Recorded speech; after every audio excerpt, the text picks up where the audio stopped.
Daddy, why do you always smell like lemons when you come home?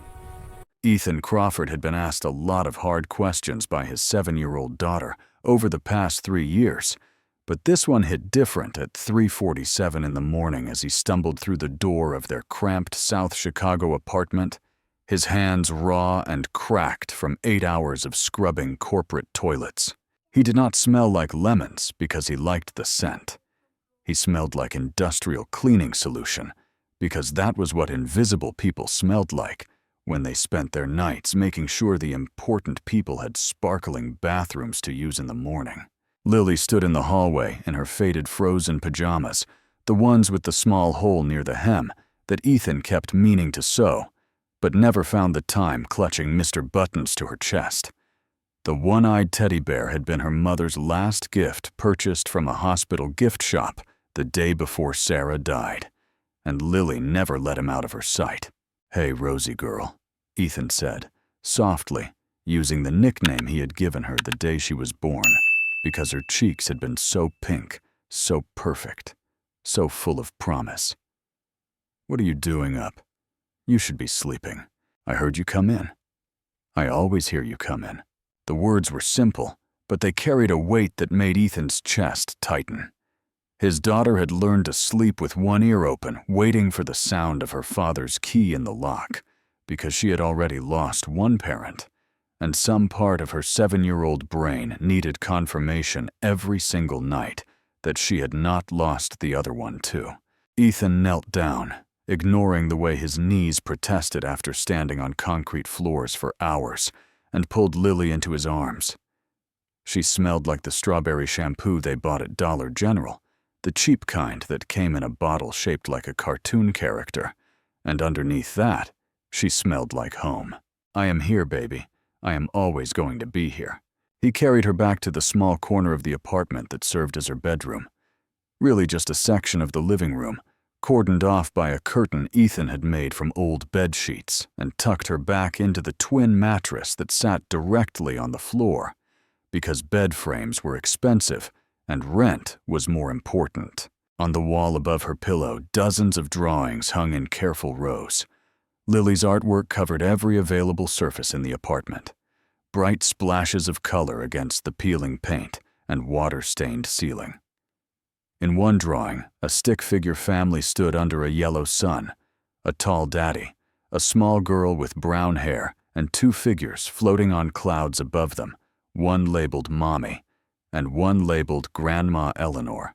Ethan's mother was not dead yet, but Lily had started adding her to the heaven drawings 3 weeks ago, around the same time the doctors in Phoenix had stopped talking about treatment options and started talking about making her comfortable. After Lily fell back asleep, Mr. Buttons tucked securely under her chin, Ethan retreated to the tiny kitchen and leaned against the counter, letting himself feel the full weight of his exhaustion for just a moment. 34 years old. That is how old he was, though most days he felt closer to 70. His body ached in places he did not know could ache. His hands, once steady enough to insert IVs and monitor vital signs and hold his dying wife's fingers as she took her last breath, were now cracked and bleeding from industrial chemicals and endless scrubbing. He pulled off his shoes, the ones held together with duct tape on the inside, where no one could see, and examined the latest tear in the sole. Another week, maybe 2, before they fell apart completely. He would have to check the Goodwill on 47th Street, see if they had anything in his size. His phone buzzed on the counter. The screen showed a number he had come to dread Phoenix General Hospital. "Mr. Crawford, this is Dr. Patterson. I am calling about your mother." Ethan closed his eyes. He knew what was coming. He had known for weeks, really, even before the doctor said the words out loud. Pancreatic cancer did not negotiate. It did not offer second chances or miracle recoveries. It just took and took and took until there was nothing left. Her condition has deteriorated significantly overnight. The tumor has spread to her liver. We have made her as comfortable as possible, but if you want to see her, if you want to say goodbye, you should come now. I am sorry, Mr. Crawford. I truly am. Ethan thanked the doctor in a voice that did not sound like his own and ended the call. Then he stood in his tiny kitchen surrounded by his daughter's artwork and the smell of lemon cleaning solution and did the math. He had $143 in his bank account. A plane ticket to Phoenix on Spirit Airlines, the absolute cheapest option available, cost $127. That would leave him with $16 for food, for transportation, for whatever else two people needed, to survive a cross-country trip, to watch someone die. But he had been planning for this. 3 months of skipped lunches, of telling Lily he was not hungry, when his stomach was eating itself, of walking the 4 miles to work, instead of taking the bus, so he could save that $2.50. All of it had been building toward this moment. He had the money. Barely. What he did not have was time. His shift at the Amazon warehouse started in 3 hours, and if he missed it, if he got fired, there would be no money for rent, no money for food, no money for the electricity that kept the lights on in this crumbling apartment. That was all he could give his daughter. But his mother was dying. The woman who had raised him alone after his father ran off with a 23-year-old secretary when Ethan was 6 years old. The woman who had worked double shifts at Denny's for 19 years so he could graduate from nursing school without drowning in debt. The woman who had sold her car and moved into a trailer park in Phoenix to help him survive after Sarah died, after the medical bills reached $400,000, after Ethan's entire world collapsed into grief and debt and the desperate daily arithmetic of poverty. Eleanor Crawford had given him everything. The least he could do was hold her hand while she left this world. Ethan booked the flight, watched his bank account drop to $16, and started packing. Victoria Weston had not slept in 37 hours, but you would never know it from looking at her. At 41 years old, she had mastered the art of appearing flawless, even when she was falling apart inside. Her long blonde hair was perfectly styled, cascading over her shoulders in waves that her stylist achieved every morning at 5 a.m. Her red designer dress, a Valentino that cost more than most people earned in 6 months, hugged her figure in all the right places. Her makeup was immaculate, her posture perfect, her expression carefully composed into the mask of confident competence that had carried her from poverty to a net worth of $3.8 billion. The 47th floor of the Willis Tower stretched beneath floor-to-ceiling windows, Chicago sprawling below like a kingdom she had built with maxed credit cards and sheer refusal to fail. This was her empire. Weston Medical Technologies. 21 days until the largest medical technology IPO in NASDAQ history. Victoria stood at those windows, now watching the city wake up, her coffee going cold on the desk behind her. Black, no room for cream. She did not have time for complications. Her phone buzzed. A text from Roland, her younger brother, the one who had been circling her position like a shark scenting blood for the past 15 years. Board getting restless about Q3 projections. Some members questioning leadership priorities. Lunch tomorrow, we should strategize, sis. Victoria deleted the message without responding. Roland had wanted her chair since the day she founded this company. 15 years of watching, calculating, positioning himself for the moment. She showed weakness. He called it sibling concern. She called it what it was, a slow-motion coup attempt dressed up in family loyalty. The door to her office opened without a knock. Only one person on earth had that privilege. Dr. Margaret Chen was 65 years old, silver-haired, sharp-eyed, and the closest thing Victoria had to a mother since her own had died 17 years ago. She had been Victoria's mentor in medical school, her advisor during the company's early years, and now served as chief medical officer, though her real job seemed to be keeping Victoria from working herself into an early grave. Vicky, you look like death warmed over. Thank you, Margaret. Always a pleasure to see you too. When did you last sleep? Eat something that was not from a vending machine. Have a conversation with another human being that was not about quarterly earnings. Victoria turned from the window, fixing Margaret with the stare that made board members squirm and competitors retreat. It had no effect whatsoever on the older woman. Sleep is for people who are not 21 days from making history. Sleep is for people who want to live long enough to enjoy their history. Margaret settled into the chair across from Victoria's desk, uninvited and unintimidated. Your mother worked herself into an early grave, Victoria. Heart attack at 51 alone in her office at 2 in the morning. You were 24 years old when you found her. Do not make me watch history repeat itself. The words hit Victoria like physical blows, though her expression never changed. She had learned long ago to keep her wounds hidden, to never let anyone see the places where she bled.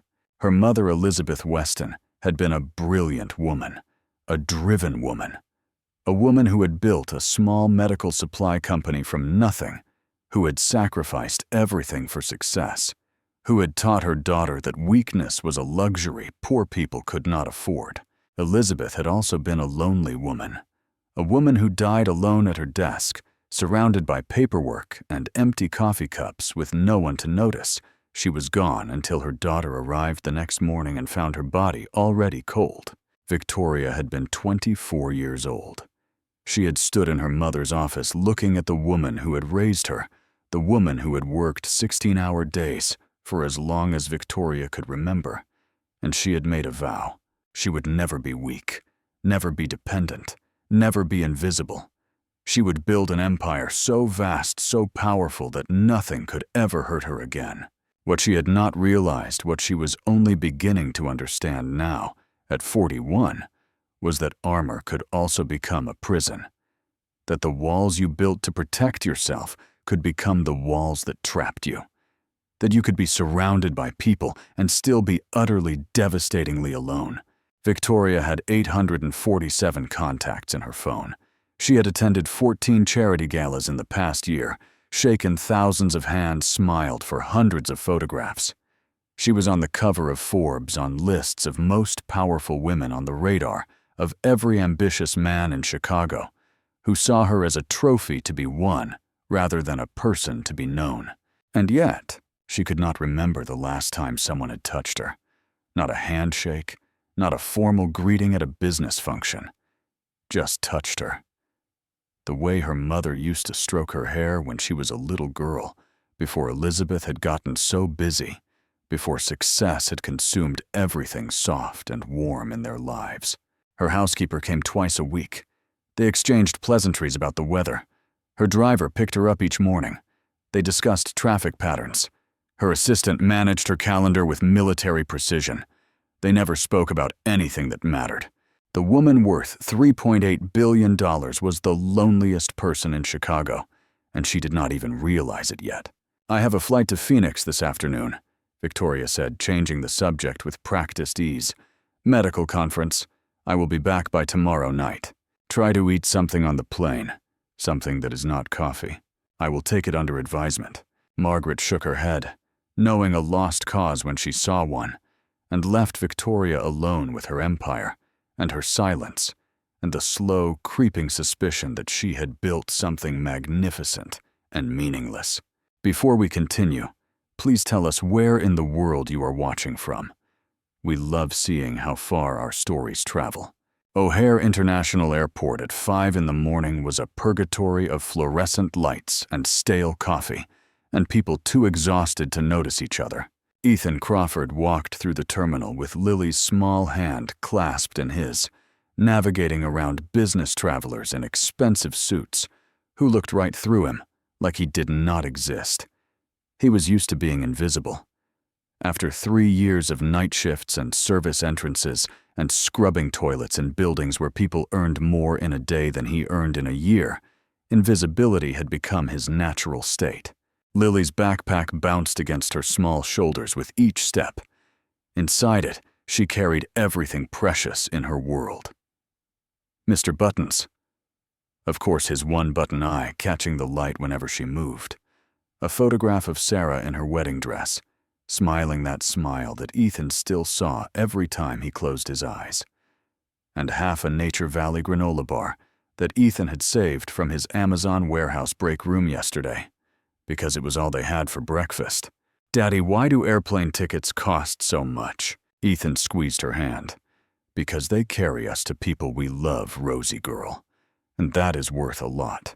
Lily considered this with the gravity that only 7-year-olds possess, the kind of serious thoughtfulness that made Ethan's heart ache with pride and fear, and the desperate hope that he was not failing her. "Then love must be really expensive," she said finally. "Is that why we do not have very much?" The question cut through him like surgical steel. "We have plenty of love, sweetheart. Just not plenty of money. They are different things. Miss Hernandez says in America they are the same thing. She says that is why her sister cannot afford her medicine." Ethan had no answer for that. Some truths were too heavy for airport terminals at 5 in the morning, too complicated to explain to a child who had already learned more about poverty and loss than any 7-year-old should ever have to know. They passed a McDonald's, the smell of breakfast sandwiches making Ethan's empty stomach clench with hunger. He had given Lily the last of the cereal that morning, convincing her he had already eaten when his last meal had been a sleeve of saltine crackers from the warehouse break room 2 days ago. Lily's eyes lingered on the Happy Meal display on the bright plastic toys arranged behind the counter on the other children walking past with egg sandwiches and hash browns. "Daddy, can I just have water? But I am not that hungry." She was lying. Ethan knew she was lying because he had taught her to lie by example by pretending he was not hungry, so she could have the bigger portion by skipping meals, so she would not have to skip meals by creating a world where his 7-year-old daughter had learned to hide her hunger because she knew there was not enough. What kind of father let that happen? "How about we share a muffin?" Ethan said, steering her toward the coffee kiosk. "I am a little hungry, and muffins are better when you share them." He bought a single blueberry muffin for $2.47, wincing internally at the expense, and broke it exactly in half, watching Lily eat her portion with careful, deliberate bites, making it last, stretching the experience of having food for as long as possible. His phone buzzed.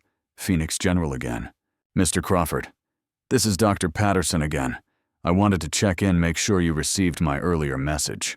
I am at the airport. My daughter and I are about to board." A pause. Then gently, "I am glad. She has been asking for you.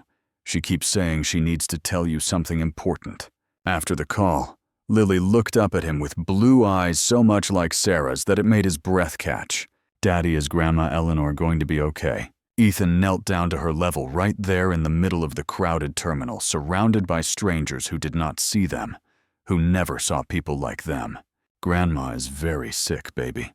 Remember how we talked about Mommy going to heaven? Grandma might have to go there too to be with Mommy. But we are going to see her first so we can tell her how much we love her." Lily nodded solemnly. "Will she be able to see Mommy when she gets there?" "I think so, sweetheart. I think they will find each other." "Good. Mommy has been alone up there for a long time. She probably needs a friend." Ethan pulled his daughter into his arms and held her tight there in the middle of O'Hare at 5 in the morning, and let himself feel for just a moment the enormity of everything he was about to lose. His mother. The woman who had raised him alone, who had sacrificed everything for him, who had never once complained about working double shifts at Denny's so he could become a nurse, so he could escape the poverty that had defined their lives. Eleanor Crawford had always believed he would do great things. She had always believed he was destined for more than scrubbing toilets and loading boxes. She had always looked at him and seen not what he was, but what he could be. He had 3 hours and 47 minutes to say goodbye to the only person left who looked at him that way. First class on the same flight to Phoenix was a different universe entirely. Victoria Weston settled into her seat, accepting the champagne the flight attendant offered with a practiced smile that did not reach her eyes. The leather was soft, the legroom generous, the ambient lighting designed to make wealthy passengers feel cosseted and important. Around her, other first-class travelers arranged themselves in the poses of people accustomed to privilege. A man in a suit that cost more than most cars spread his laptop across his tray table. A woman dripping with diamonds complained about the temperature. A young executive talked loudly on his phone about market projections, his voice carrying the particular arrogance of people who had never been told to be quiet. Victoria pulled out her own laptop and began reviewing IPO documents, but her mind kept wandering.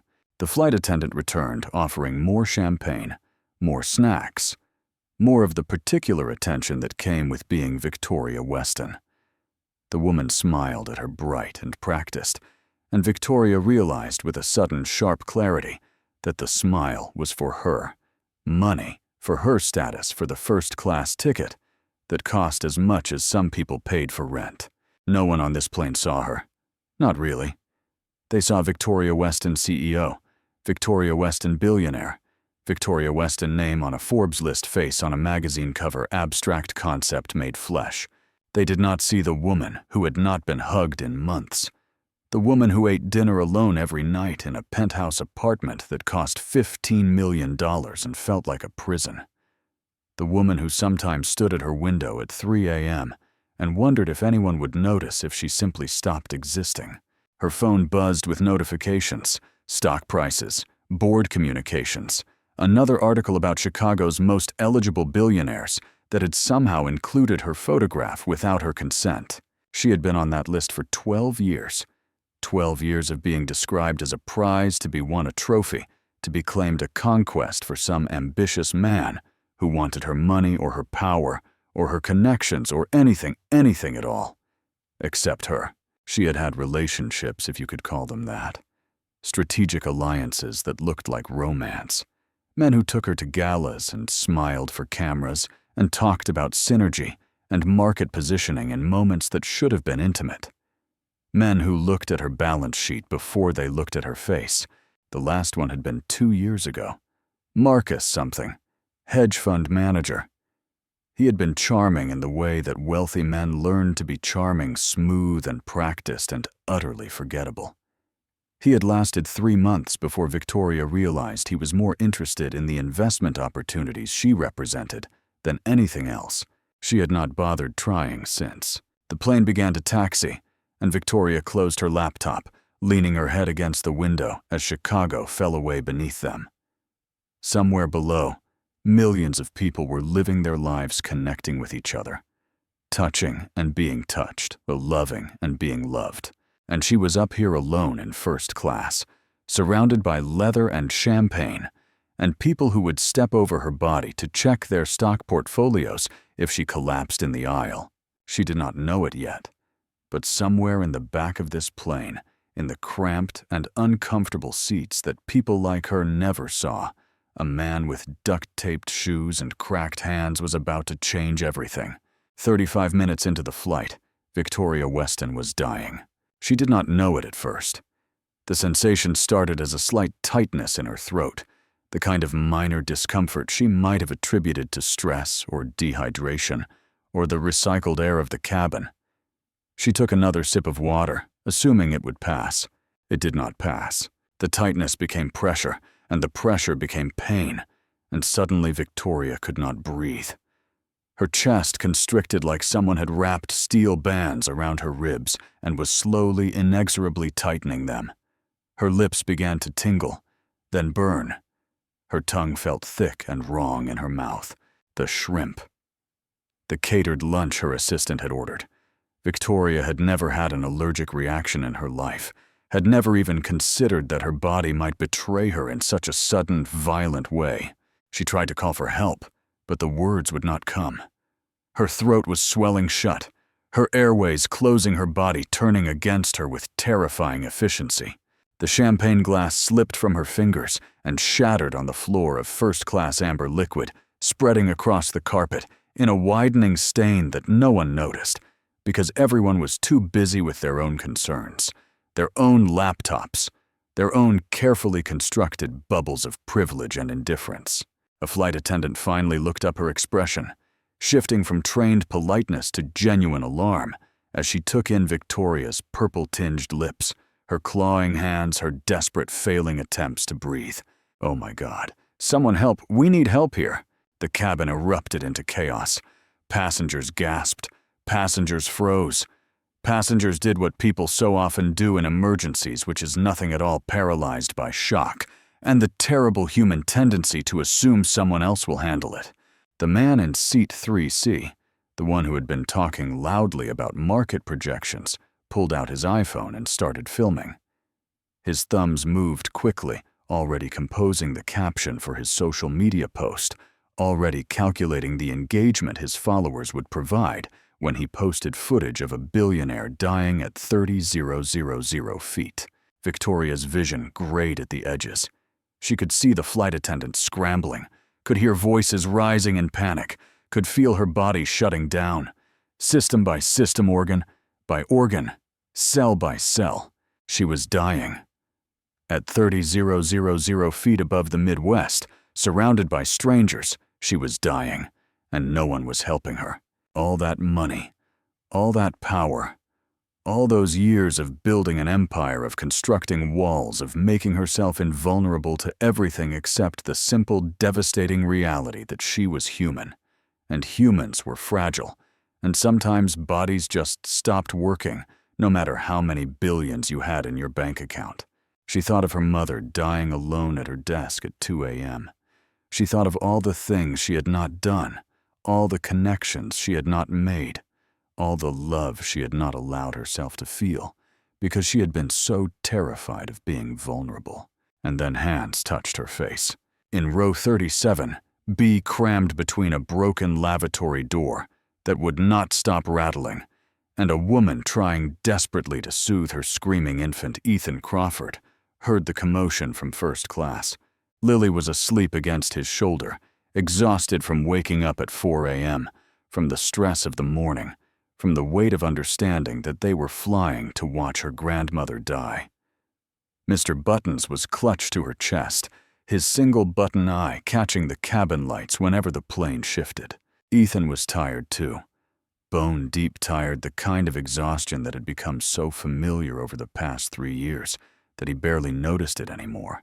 He had been awake for 38 hours straight, had worked his night shift scrubbing toilets, and his day shift loading boxes, had managed exactly 4 hours of sleep in the past 3 days combined.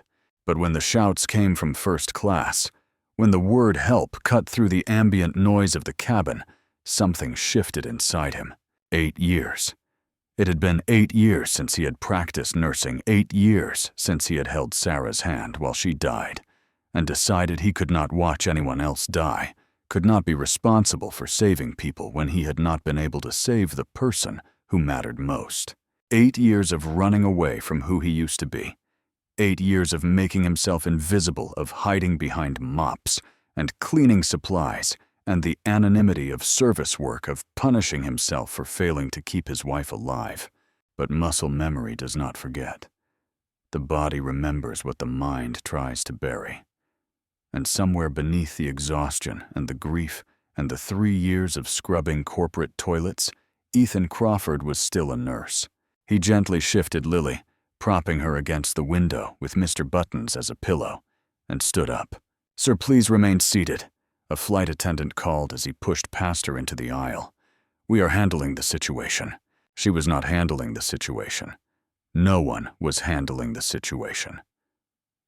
In first class, a woman in a red dress was turning blue, while people watched and filmed and did nothing. Ethan pushed through the curtain separating first class from economy, aware suddenly of how out of place he looked in this world of leather seats and champagne glasses. His clothes were worn, his shoes held together with hidden duct tape, his hands cracked and calloused from work that people like these passengers never even thought about. But none of that mattered because a woman was dying. He dropped to his knees beside her seat, his hands moving automatically to assess the situation. Airway compromised lips, cyanotic pulse, weak and thready. Classic anaphylaxis, severe and progressing fast. "Ma'am, I am a nurse. Stay with me. You are going to be okay." Through the gray fog of oxygen deprivation, Victoria Weston saw a face. Not polished, not expensive, not anything like the faces she was used to seeing in her carefully curated world. Just a man. Exhausted, worried kind. brown eyes holding hers like anchors in a storm, like he could keep her tethered to life through sheer force of will. Behind him, barely visible at the edge of her fading vision, a small face appeared. A little girl with tangled brown hair and a one-eyed teddy bear watching with the solemn terror of a child who understood death far too well. "Daddy, is the lady going to die?" "No, baby. She is going to be just fine." He said it like a promise, like he had any power over death, like his words alone could hold back the darkness closing in around Victoria's vision. And somehow, impossibly, she believed him. Ethan's hands remembered everything. 8 years away from nursing.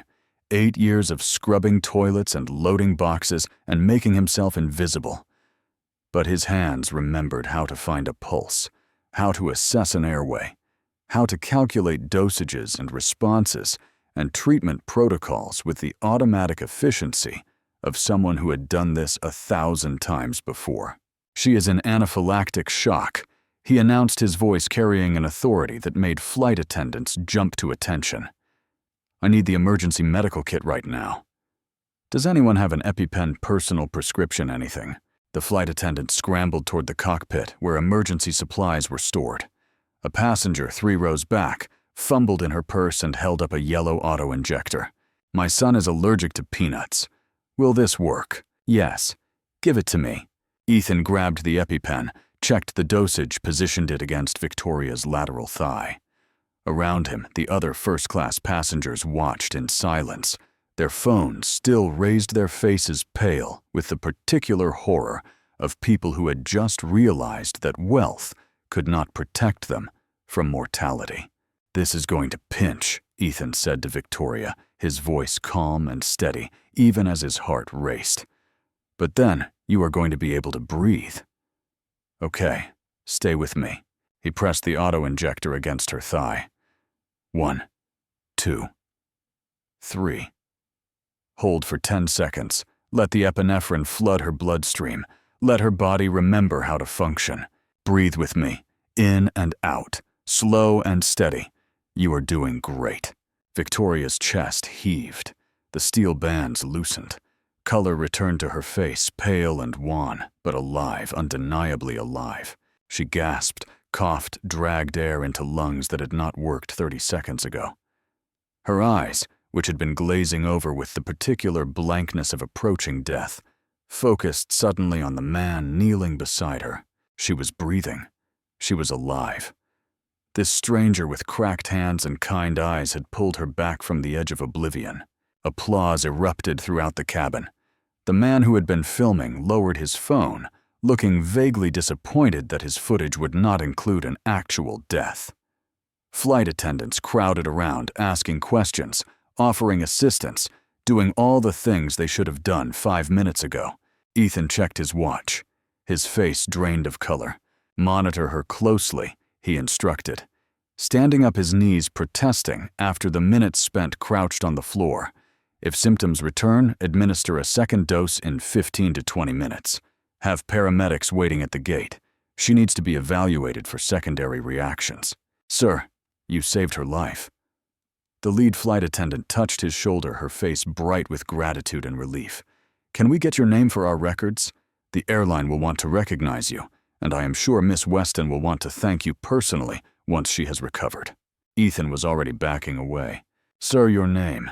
But he was gone, disappearing through the curtain into economy class, returning to the world of cramped seats and broken lavatory doors, and all the invisible spaces where people like him belonged. Lily was awake when he got back to their row, her eyes wide and worried. Mr. Buttons clutched so tightly that his stuffing bulged at the seams. "Daddy, are you okay?" "What happened?" "I heard people screaming, and then you were gone, and I did not know where you went, and I am here, Rosie girl. I am right here." Ethan scooped her into his arms, holding her against his chest, feeling her small heart racing against his. "A lady got sick, and I helped her feel better. That is all. Everything is fine now. You helped her. Like you used to help people before.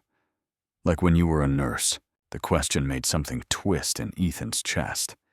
Lily did not remember much about those days, The days when her father had been someone the days before Sarah got sick and everything fell apart.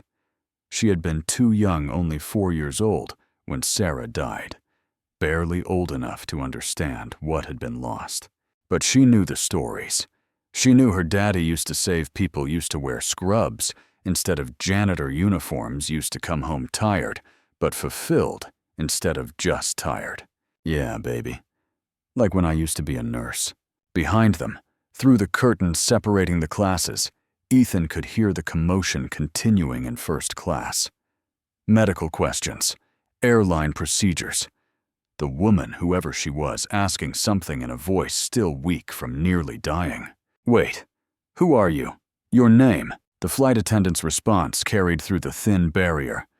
I am sorry, Miss Weston. He did not give us his name. He just helped you, and then he was gone. Victoria Weston. Ethan did not recognize the name, but the tone of the flight attendant's voice told him everything he needed to know. This was someone important, someone who mattered, someone from the world of first-class seats and champagne glasses, the world that existed on the other side of the curtain that might as well have been a wall. He settled back into his seat, Lily still in his arms, and stared out the window at clouds that all looked the same, regardless of whether you were viewing them from first class or economy. In the front of the plane, Victoria Weston struggled to lift her head, her body still weak, her mind still foggy from the brush with death. She could see the curtain, could see the divide between her world and whatever world that man had come from. Who was he? She asked again, her voice stronger now. The man who saved me. I need to know who he was. We do not know, ma'am. He came from economy class. Coach, I mean. He was wearing, well. The flight attendant hesitated, clearly struggling to describe someone from the part of the plane she rarely thought about. He was not a first-class passenger. Victoria's mind caught on details. His hands had been rough, calloused, the hands of someone who worked with them, rather than typing on keyboards or shaking hands at board meetings. His clothes had been worn, his shoes. Had those been duct tape she had glimpsed on his shoes? A janitor. Someone invisible. Someone from the world that existed beneath and behind and around people like her. The world she never saw because she had trained herself not to look. He had saved her life. He had pulled her back from death with cracked hands and kind words. And then he had vanished back into economy class, into invisibility, into the vast anonymous mass of people who kept the world running, while people like Victoria Weston built empires and never noticed them. She wanted to find him. She needed to find him. Not just to thank him, though she absolutely needed to do that, but because something about the way he had looked at her, the way his eyes had held hers during those desperate moments, had cracked something open inside her. He had seen her. Not Victoria Weston, billionaire. Not the face on Forbes. Not the name on buildings. Not the abstract concept of wealth and power. Just her. Just a woman who was dying and needed help. And he had helped her, wanting nothing in return, expecting no recognition, seeking no reward. When was the last time anyone had looked at her that way? When was the last time anyone had helped her without calculating what they might gain? The plane began its descent into Phoenix, and Victoria Weston, who had spent 41 years building walls around herself, felt the first cracks forming. Phoenix Sky Harbor Airport was chaos and noise, and too many people moving too slowly when every second counted. Ethan grabbed their carry-on bag with one hand and Lily's hand with the other, pushing through the crowd of deplaning passengers with a desperation that drew dirty looks from people who did not understand, who could not understand, who had never experienced the particular terror of knowing someone was dying, and you might not make it in time. "Daddy, you are walking too fast," Lily panted, her short legs struggling to keep up. "I cannot." He scooped her up without breaking stride, carrying her and the bag, and Mr. Buttons through the terminal past the Starbucks, and the gift shops, and all the airport businesses that catered to people who had time, who were not racing against death. In the distance through the crowd, Ethan caught a glimpse of red. A woman in a red dress being wheeled through the terminal by paramedics, an oxygen mask on her face, attendants fluttering around her like she was royalty. The woman from the plane, Victoria something. She was alive. She was going to be okay. He did not stop to acknowledge this. He did not have time to feel anything about it, not satisfaction or pride or even basic human interest. His mother was dying, and he had 3 hours. No less. Now the flight had taken time. The deplaning had taken time. Every second that passed was a second closer to too late. The taxi line outside was impossibly long. Ethan considered calling a rideshare, but his phone was at 12% battery, and there was not time to wait. There was not time for anything except getting to the hospital before his mother's heart stopped beating. "Please," he said to the taxi dispatcher, his voice cracking with desperation, "my mother is dying." "Phoenix, General, I will pay whatever you want. I just need to get there now." Something in his face and his voice, in the way Lily was clutching Mr. Buttons and staring up at him with eyes that had already seen too much loss, made the dispatcher nod and wave him to the front of the line. "Go," she said quietly.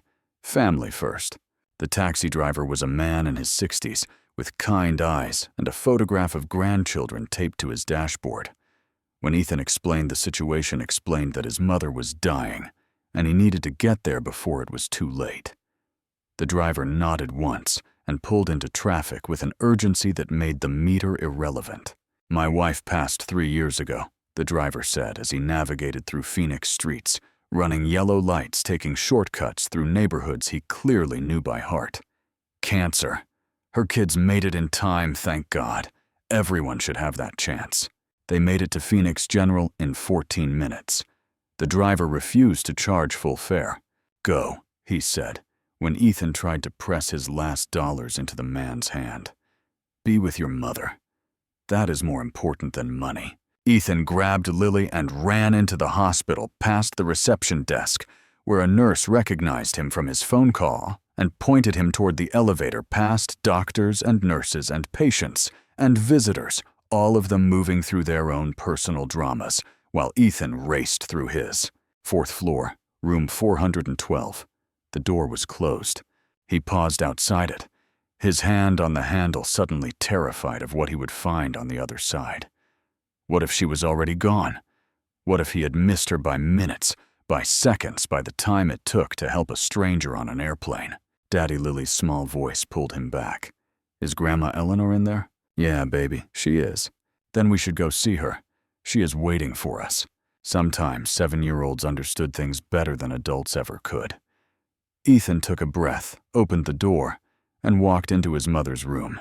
Eleanor Crawford looked small in the hospital bed, smaller than Ethan had ever seen her, reduced by illness to something fragile and temporary, when she had always been the strongest person he knew. The machines around her beeped and whirred, monitoring vital signs that were slowly declining, measuring the life that was gradually slipping away. Her silver hair, which had always been carefully styled at the beginning of her shift at Denny's, lay limp against the pillow. Her face, which had smiled through 19 years of double shifts and single motherhood, and every hardship that poverty could throw at her, was pale and drawn. But when she opened her eyes and saw them standing in the doorway, she smiled.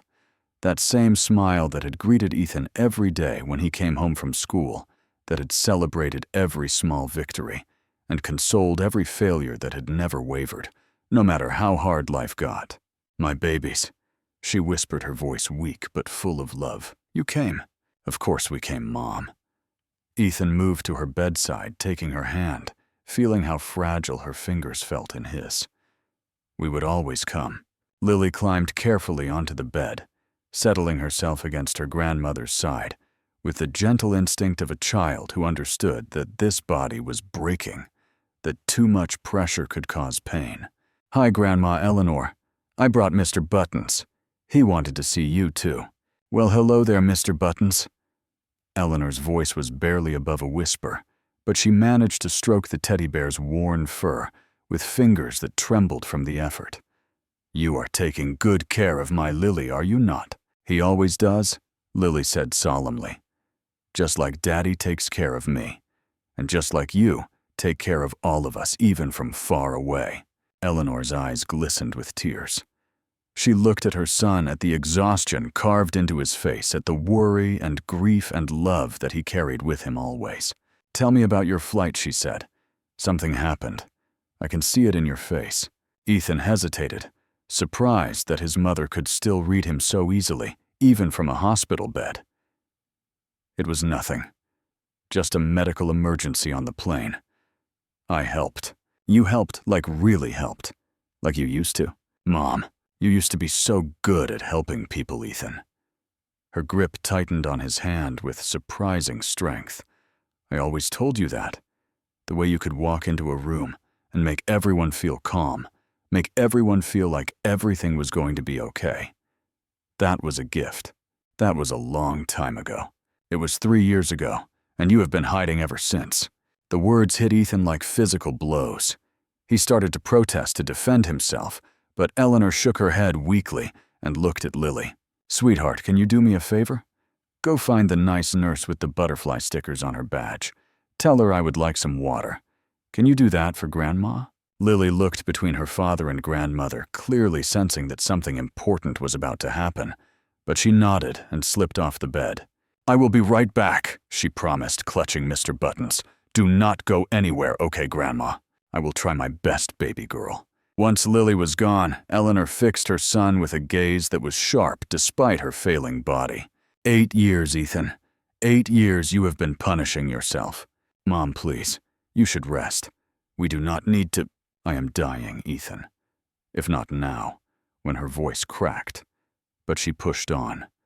"I have watched you disappear. First from nursing, then from your friends, then from everything that used to make you who you were. You have turned yourself into a ghost, and I know why. I do not want to talk about this. You blame yourself for Sarah. You think if you had noticed the symptoms earlier, if you had been home more, if you had not been working those double shifts trying to pay for treatment, maybe you could have saved her." The tears that Ethan had been holding back for 3 years finally broke free, streaming down his face in silence. She would hate this. Eleanor continued, her own tears falling now. "You know she would. Sarah loved you because you helped people, because you were kind, because you had the biggest heart of anyone she had ever met. And you have been hiding that heart away, like it is something to be ashamed of. I could not save her, Mom. I was a nurse, and I could not save my own wife. No one could have saved her baby. Not you, not the doctors, not anyone. Cancer does not care how much you love someone. It just takes." She reached up with her trembling hand and touched his face, wiping away tears with fingers that had done this same thing 1,000 times when he was a child. "Promise me something. Mom, promise me, Ethan James Crawford. Do not make a dying woman beg."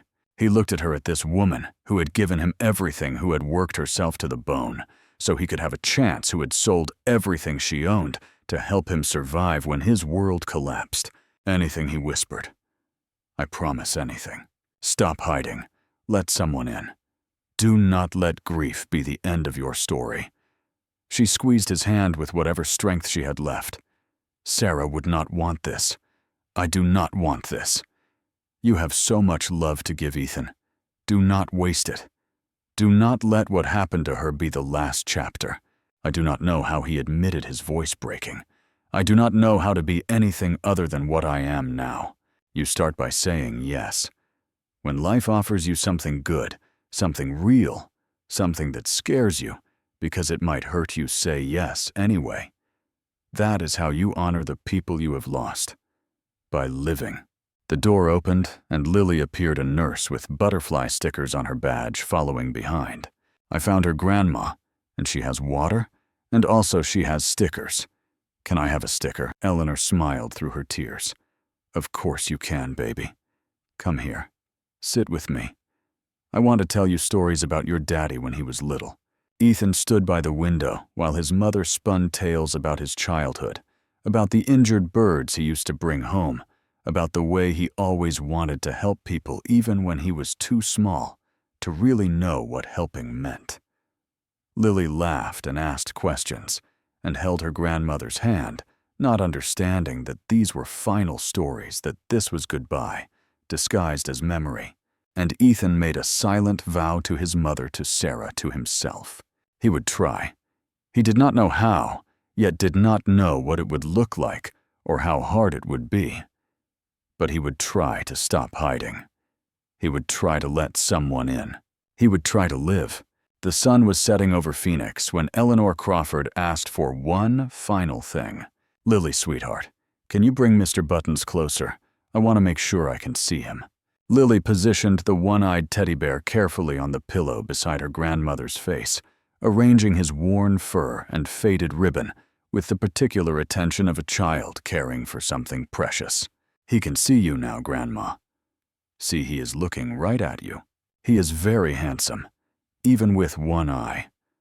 Eleanor's voice was fading, growing softer with each word, her body finally giving up the fight it had been waging for months. "You take good care of him, okay? Just like your mommy did. Mommy had Mr. Buttons. She picked him out special. The day before she went to heaven, she went to the hospital gift shop, and she looked at every single stuffed animal they had. She picked him because she said he had a kind face. She said he would keep you safe when she could not."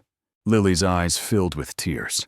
She rarely heard new stories about her mother, rarely learned things she did not already know. Each revelation was a gift. "Mommy really loved me, more than anything in the whole world. Just like your daddy loves you. Just like I love you." Eleanor turned her head slightly to look at Ethan. "Just like everyone who has ever met you loves you, because you are the most lovable girl in the world. Grandma, are you going to heaven like Mommy?"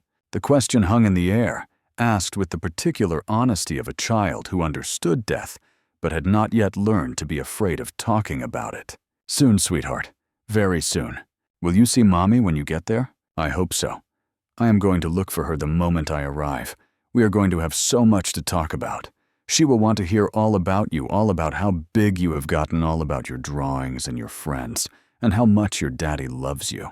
Lily nodded solemnly. "Tell her I miss her. Tell her Daddy misses her too. He looks at her picture every night before he goes to sleep." Eleanor's gaze moved to her son, and something passed between them. An understanding, an acknowledgement of grief that would never fully heal, but could perhaps make room for something new. "I will tell her," Eleanor promised. "But I also want you to know something, Lily. When I am gone, when your mommy and I are both in heaven, we will be watching you, every day, every moment. And we will be so proud of everything you do, even when I am bad, even when you are bad." We might shake our heads a little bit. Eleanor managed a weak smile, but we will still be proud, because we love you. And love does not go away when people go to heaven. It just changes shape. Lily was crying now, big tears rolling down her cheeks. "I do not want you to go, Grandma." "I know, baby. I do not really want to go either. But I am very tired, and I miss my own mommy, and I think it is time for me to rest." She looked at Ethan, who had moved to stand beside the bed, his own face wet with tears. "Sing with me," she whispered. "That song Sarah used to sing. The one about sunshine." Ethan's throat closed up. He had not sung that song since Sarah died, could not hear it without falling apart. But his mother was asking, and this was the last thing she would ever ask him for. He took her hand with one of his, and Lily's hand with the other, forming a chain of 3 generations linked together by love and loss, and the terrible, beautiful experience of being human. "You are my sunshine." Eleanor began, her voice barely audible, cracked and fading. "My only sunshine." Ethan joined in, his voice rough with emotion. "You make me happy when skies are gray." Lily did not know all the words, but she hummed along, her small body pressed against her grandmother's side, Mr. Buttons clutched between them. "You will never know, dear, how much I love you." Eleanor's voice faded on the last word. Her hand, which had been gripping Ethan's, went slack. The monitors that had been beeping steadily changed their rhythm, and then their sound, and then went silent altogether. "Please do not take my sunshine away," Ethan finished alone, his voice breaking on the final word. The nurse with the butterfly stickers appeared in the doorway.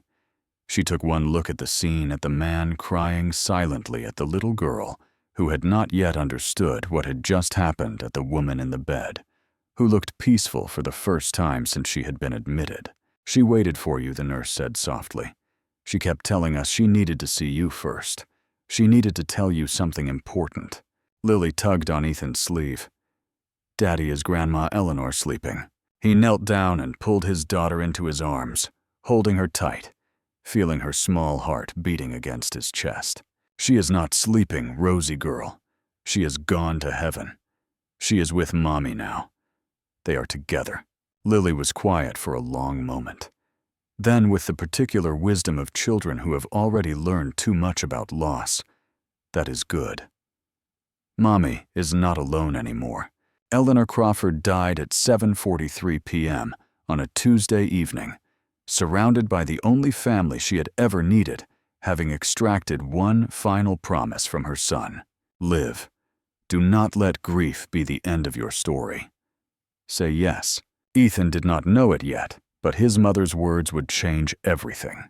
3 days after she nearly died at 30,000 feet, Victoria Weston stood at the floor-to-ceiling windows of her Chicago penthouse and could not stop thinking about a man she did not know.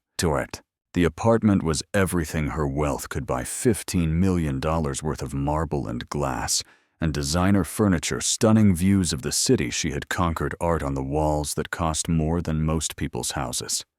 It was beautiful and cold and utterly devastatingly empty. Victoria had lived here for 7 years. She had never once invited a friend over for dinner. She was not even sure she had friends. Not really. Not the kind of people who called just to talk, or showed up when things were hard, or knew her birthday without a calendar reminder. She had associates. She had colleagues. She had people who wanted things from her, people who competed with her, people who circled her, waiting for weakness the way her brother Roland had been circling for 15 years. But friends. People who cared about Victoria rather than what Victoria could do for them. The man on the plane had cared about her. Not about her money or her status or her connections. He had looked at her with those exhausted, kind brown eyes and seen only a woman who was dying and needed help. And then he had disappeared. The airline had been unhelpful. Spirit Airlines did not have the same meticulous record-keeping as more expensive carriers, and the man had paid cash for his ticket. All they could tell her was that he had been sitting in row 37B, traveling with a minor child, and had given no contact information before deplaning in Phoenix. Security footage showed him rushing through the terminal with a little girl in his arms, moving too fast for the cameras to capture a clear image of his face. And then nothing. He had vanished into Phoenix like smoke dissipating into air. Victoria had hired a private investigator the moment she returned to Chicago. Money was no object. She would spend whatever it took to find the man who had saved her life. "I do not understand," Dr. Margaret Chen said, settling onto Victoria's obscenely expensive couch with a cup of tea. She had come over to check on Victoria's recovery, but the conversation had quickly turned to the mystery man. "You nearly died. You should be resting, recovering, maybe reevaluating your life priorities. Instead, you are obsessing over finding a stranger." "He saved my life, Margaret. He pulled me back from death with his bare hands, and then he walked away. He did not ask for anything. He did not even want recognition. Most people would be grateful and move on. I am not most people." Victoria turned from the window, and Margaret saw something in her face that she had not seen in years. Vulnerability, curiosity, something that looked almost like hope. "He saw me," Victoria said quietly. "Not Victoria Weston, CEO. Not the billionaire, not the Forbes list. Not any of the things that people usually see when they look at me. He just saw a woman who needed help, and he helped her. And that matters, because I cannot remember the last time anyone looked at me that way. Like I was a person instead of a prize to be won or an obstacle to be overcome." Victoria's voice cracked slightly.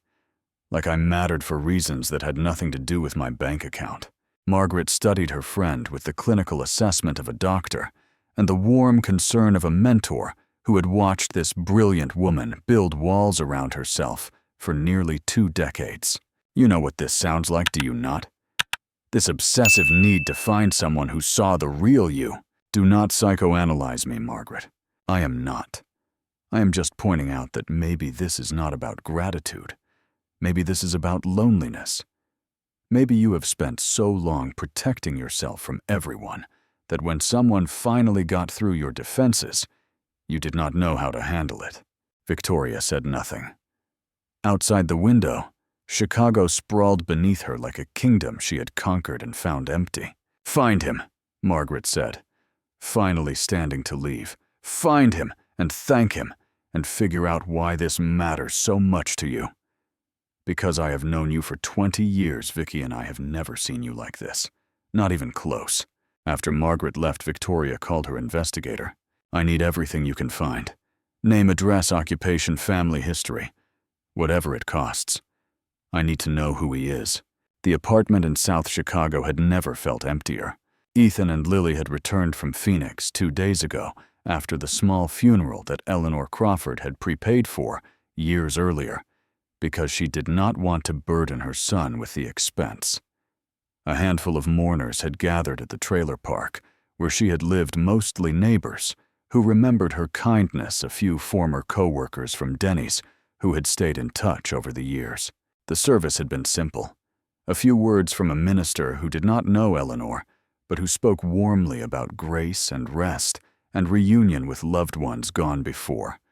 A handful of flowers from a grocery store because fancy arrangements were expensive, and Eleanor would have been angry if Ethan had wasted money on them.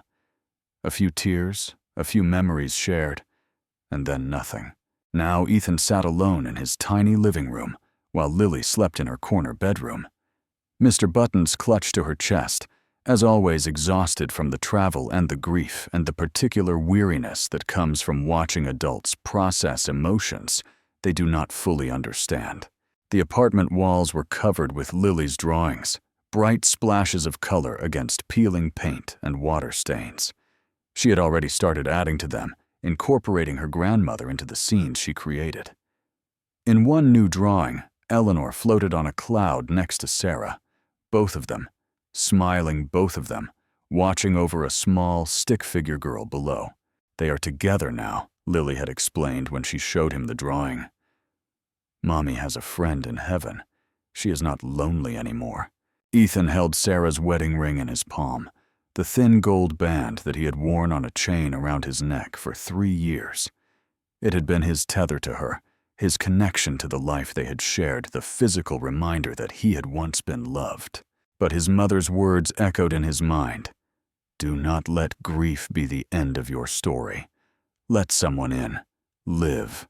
He had been hiding for so long, hiding from the nursing career he had loved because it reminded him of what he had lost, hiding from relationships because he could not bear to be vulnerable again, hiding from himself, from the man he used to be, from the possibility that he might have something left to offer the world. The woman on the plane. Victoria something. He wondered if she was okay, if the paramedics had found whatever caused the reaction, if she was back in her first-class life with its champagne and leather seats, and people who never had to check their bank balance before buying a plane ticket.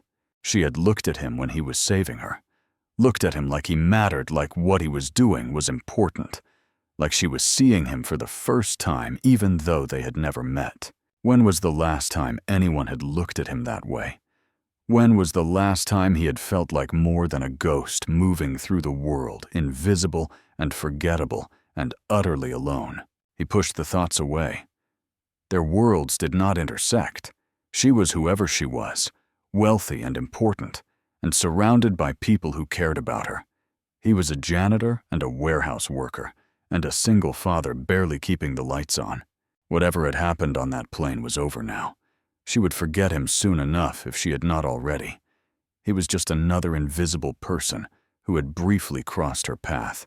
But even as he told himself this, some part of him wondered, hoped, remembered the way her eyes had focused on his face when she started breathing again, the way she had looked at him like he was something worth seeing. His mother had told him to say yes when life offered something good, to stop hiding, to let someone in. He just did not know how. 2 weeks after the flight, Victoria's private investigator called with news. His name is Ethan Crawford, age 34, widower, single father of 1. His daughter's name is Lily. She is 7 years old. Wife died 3 years ago of cancer, substantial medical debt remaining. Mother passed away the same day as your flight, just hours after you landed in Phoenix. Victoria sat down heavily, the information hitting her like physical blows. He was flying to say goodbye to his dying mother. Appears so. Yes. Spirit Airlines records show he purchased the ticket 3 days before the flight paid cash. The address I have for him is in South Chicago. Not a great neighborhood, if I'm being honest. She wrote down the address, her hand slightly unsteady. What else can you tell me? He used to be a registered nurse. Graduated from Northwestern's nursing program, with honors worked at Rush University Medical Center for 6 years, excellent performance reviews. He stopped practicing about 3 years ago, right around when his wife passed. Now he works 2 jobs, night shift janitor at a corporate building downtown, and day shift at an Amazon fulfillment warehouse. Victoria closed her eyes, letting the picture form in her mind. A nurse who gave up his career when his wife died. A man drowning in medical debt, working 2 jobs, raising a daughter alone, flying to Phoenix on a ticket he could barely afford to watch his mother die. And somewhere in the middle of all that, he had stopped to save a stranger's life. Is there anything else? One more thing. The shoes he was wearing on the flight, I pulled the security footage. They were held together with duct tape. He hid it well inside the shoes where no one could see, but it is there. This guy is barely holding on, Miss Weston. After she hung up, Victoria sat for a long time in her empty penthouse, surrounded by millions of dollars worth of things that suddenly seemed meaningless. She could write him a check. She could have her assistant send flowers or a gift basket or whatever wealthy people sent to poor people when they wanted to express gratitude from a safe distance. She could find a way to help him that did not require her to actually face him, to look into those kind eyes and acknowledge what had passed between them on that plane. But that was not what she wanted. She wanted to see him again. She wanted to understand why he had helped her. She wanted to know what kind of person ran to save a stranger while racing to say goodbye to their dying mother. She wanted, for reasons she could not fully explain, to be seen by him again. Before she could overthink it, Victoria grabbed her keys and headed for the parking garage. She had not driven herself anywhere in years, always preferring the remove of a hired driver, but this felt like something she needed to do alone. The address led her to a part of Chicago she had never seen up close. She drove past broken streetlights and graffiti-covered walls, past corner stores with bars on the windows and playgrounds where the swings hung crooked on rusted chains. His building was a 4-story walk-up with no elevator, its facade crumbling its entrance, marked by overflowing garbage cans. Victoria parked her $200,000 car on the street and stared at the building where the man who saved her life lived. This was his world. This was where he came home after double shifts, where he raised his daughter, where he grieved his wife and his mother, and all the life he used to have. She climbed the 4 flights of stairs in her designer heels, each step creaking under her weight, each floor smelling more strongly of cooking grease and cleaning supplies and the particular exhaustion of poverty that never quite washed away. When she reached his door on the 4th floor, she could hear something from inside, a child's laughter. The sound of it, bright and genuine in this gray and crumbling place, made Victoria's chest tighten with something she could not name. She knocked. The laughter stopped. Footsteps approached. The door opened, and there he was. Ethan Crawford looked different than he had on the plane. More tired, if that was possible, with dark circles under his eyes and a few days' growth of beard on his face. He wore a worn t-shirt and jeans that had been washed so many times the color had faded to something between blue and gray, but his eyes were the same. kind and warm, and full of the particular depth that came from surviving things that should have broken him. Recognition dawned slowly on his face. You are the woman from the plane. And you are the man who saved my life. Victoria's voice came out steadier than she felt. I have been looking for you. Behind him, a small face appeared, a little girl, with tangled brown hair and curious eyes. Daddy, who is the pretty lady in the red dress. Victoria looked down at her outfit, a simple red sheath dress that had seemed appropriate for this visit. She had not even realized she was wearing red until Lily mentioned it.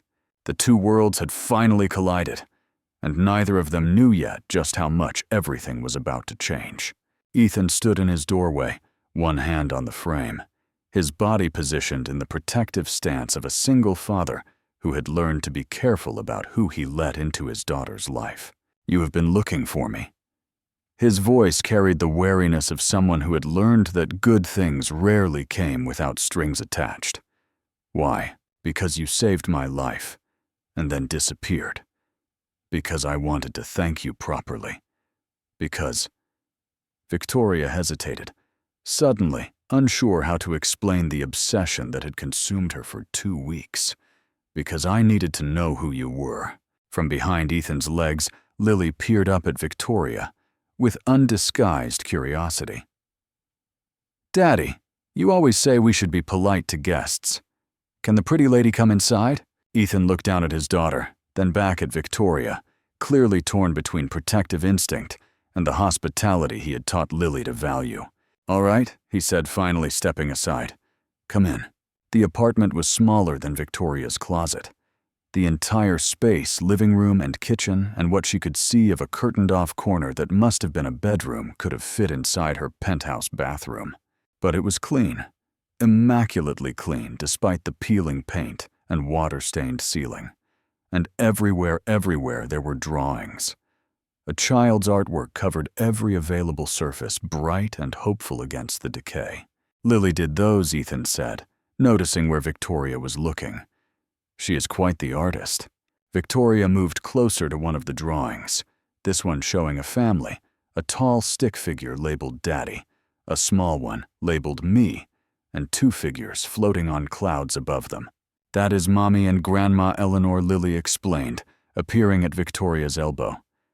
They're in heaven now. They watch over us. Victoria's throat tightened. She thought of her own mother alone in her office at 2 a.m., and wondered if anyone had made drawings of Elizabeth Weston in heaven, if anyone had kept her memory alive with crayon and construction paper. They are beautiful, she said softly.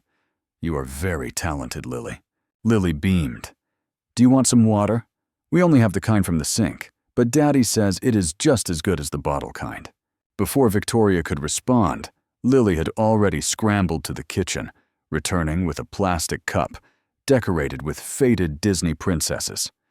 The cup was chipped at the rim, but it had been washed carefully, thoroughly, with the attention of someone who could not afford to replace things that broke. Thank you, Victoria said, accepting the water. This is perfect. She settled onto the second-hand couch, hyper-aware of how out of place she looked in her designer dress, how the diamond studs in her ears probably cost more than everything in this apartment combined. Ethan remained standing, arms crossed, watchful. How did you find me? Private investigator. The airline did not have much information, but there are ways. Victoria paused. I know about your wife and your mother. I know you were flying to Phoenix to say goodbye to her when you saved me. Something flickered in Ethan's eyes. Pain, carefully controlled, but still visible. The investigator was thorough. I needed to understand. Victoria set down the chipped cup. You were exhausted. You were racing to see your dying mother. You had every reason to stay in your seat and let someone else handle the emergency. Why did you help me? Ethan was quiet for a long moment. Lily had settled onto the floor with Mr. Buttons coloring in a notebook, but Victoria could tell she was listening. Because you were dying, Ethan said finally. And I know how to help people not die. It is the only thing I have ever been good at. You used to be a nurse. I know that too. Then you know I gave it up after your wife died. Yes, Ethan's jaw tightened. Is this an interview? Did you come here to dissect my life choices? No, I came here because… Victoria stopped struggling to articulate feelings she barely understood herself. Because on that plane, when I was dying, you looked at me. Not at Victoria Weston, CEO. Not at the billionaire, just at me, a person who needed help. She met his eyes directly. I cannot remember the last time anyone looked at me that way. Like I was human. Like I mattered for reasons that had nothing to do with my money. Something shifted in Ethan's expression. The wariness did not disappear, but it softened slightly, making room for something else. You found me, he said slowly. You are here. Now what? Victoria opened her mouth to respond, but Lily spoke first. Daddy used to be a nurse. He helped Mommy too, but she went to heaven anyway. The innocent revelation hung in the air between them, heavy with implications that Lily could not possibly understand. I am sorry, Victoria said quietly to both of them. For your wife, for your mother, for everything you have been through. It is not your fault. No. But I'm sorry anyway. She hesitated. Can I ask you something about your wife? Ethan glanced at Lily, who had returned to her coloring, then nodded. Her name was Sarah. She was a nurse too. That is how we met. She was… His voice caught, then steadied. She was everything good in my life. When she got sick, I thought if I worked hard enough, made enough money for treatments, maybe I could save her. But you could not. No. 18 months of hospitals and chemotherapy, and hope that kept getting smaller. She died 3 years ago, and I owed $400,000 in medical bills, and I had a 4-year-old daughter who kept asking when Mommy was coming home. Victoria was silent. She had never known this kind of loss, this kind of financial devastation. She had built her wealth, so she would never be vulnerable, never be dependent, never feel the terror of not having enough. But listening to Ethan, she realized that walls did not protect you from grief. They just made you face it alone. I want to help you, Victoria said. Ethan's expression hardened immediately. I do not need your charity. It is not charity. It is gratitude. You saved my life. Let me do something in return. I did not save you for a reward. That is not why I helped you. Then why Victoria leaned forward. I know you were exhausted. I know you had your own crisis, your own emergency. You could have let someone else handle it. The flight attendants were there. Other passengers. Anyone. The other passengers were filming, Ethan said flatly. One of them, the guy in first class with the fancy watch, he was already composing his social media caption. Nobody was going to help you. They were going to watch you die and post about it. The words hit Victoria like ice water. She remembered now through the fog of oxygen deprivation the faces staring down at her. The phones raised not in assistance, but in documentation. So you helped, because no one else would. I helped because I could. Because I am a nurse, even if I have not practiced in years. Because you were dying, and I knew how to stop it. Ethan uncrossed his arms, his voice softer now. My wife used to say that we are put in situations for a reason. That when we can help, we should help, regardless of whether it is convenient or rewarded. She sounds wise. She was the wisest person I ever knew. Lily looked up from her coloring. Mommy said if you see someone sad, you should make them happy. And if you see someone hurt, you should help them feel better. That is what Daddy did for you, right? He made you feel better. Victoria felt tears prick at her eyes, unexpected and embarrassing in this small, warm apartment full of a stranger's grief. Yes, sweetheart, that is exactly what he did. She turned back to Ethan. I am not going to insult you by offering money you do not want. But surely there is something I can do.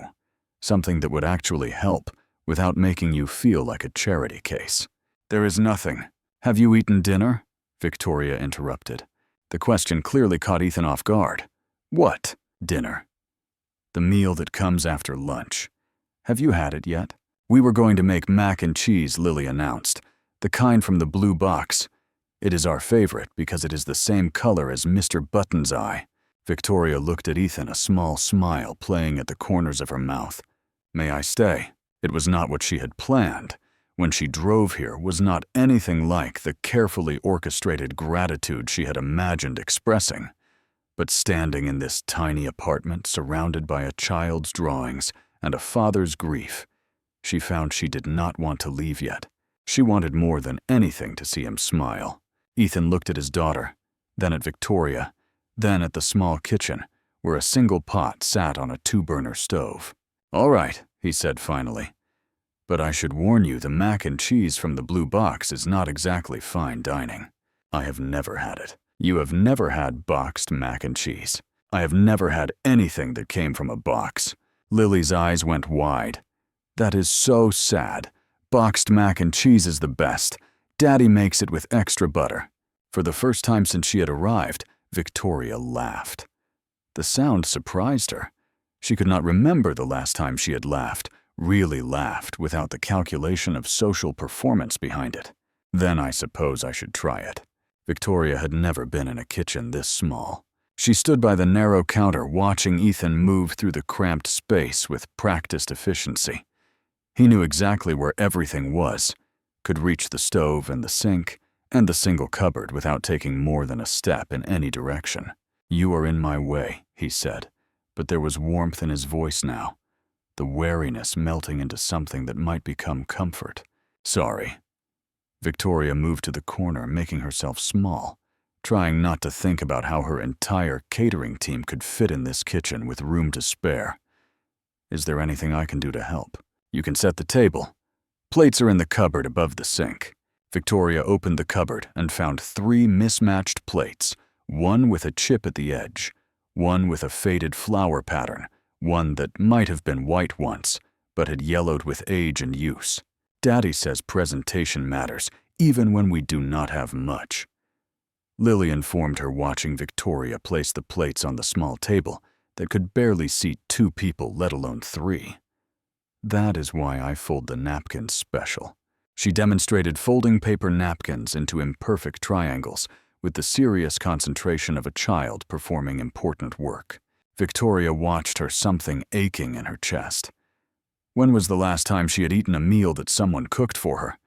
Not a chef following dietary specifications, not a caterer at a business function, but someone actually cooking with their own hands in their own kitchen, putting love into the process, rather than culinary precision. "It is ready," Ethan announced, carrying the pot to the table. He served the mac and cheese onto the 3 mismatched plates, making sure Lily's portion was slightly larger, making sure Victoria's was generous, despite how little there was to share. They sat together at the tiny table, knees almost touching, because there was not room for more distance, and Victoria took her first bite of boxed mac and cheese. It was nothing like the food she usually ate. The noodles were slightly overcooked, the cheese sauce was artificial and orange in a way that would have horrified her nutritionist. The whole thing was the kind of simple comfort food that her mother had never allowed in their house because they could not afford to eat anything that was not strictly necessary. It was delicious. "This is amazing," she said, and meant it. Lily beamed. "See, I told you Daddy's mac and cheese is the best. The secret is extra butter." Ethan said, a hint of a smile on his face. "And lowering your expectations." My expectations were apparently in the wrong place entirely. They ate in comfortable silence for a few moments, forks scraping against plates. Lily occasionally feeding invisible bites to Mr. Buttons. Victoria found herself relaxing in a way she never did at business dinners.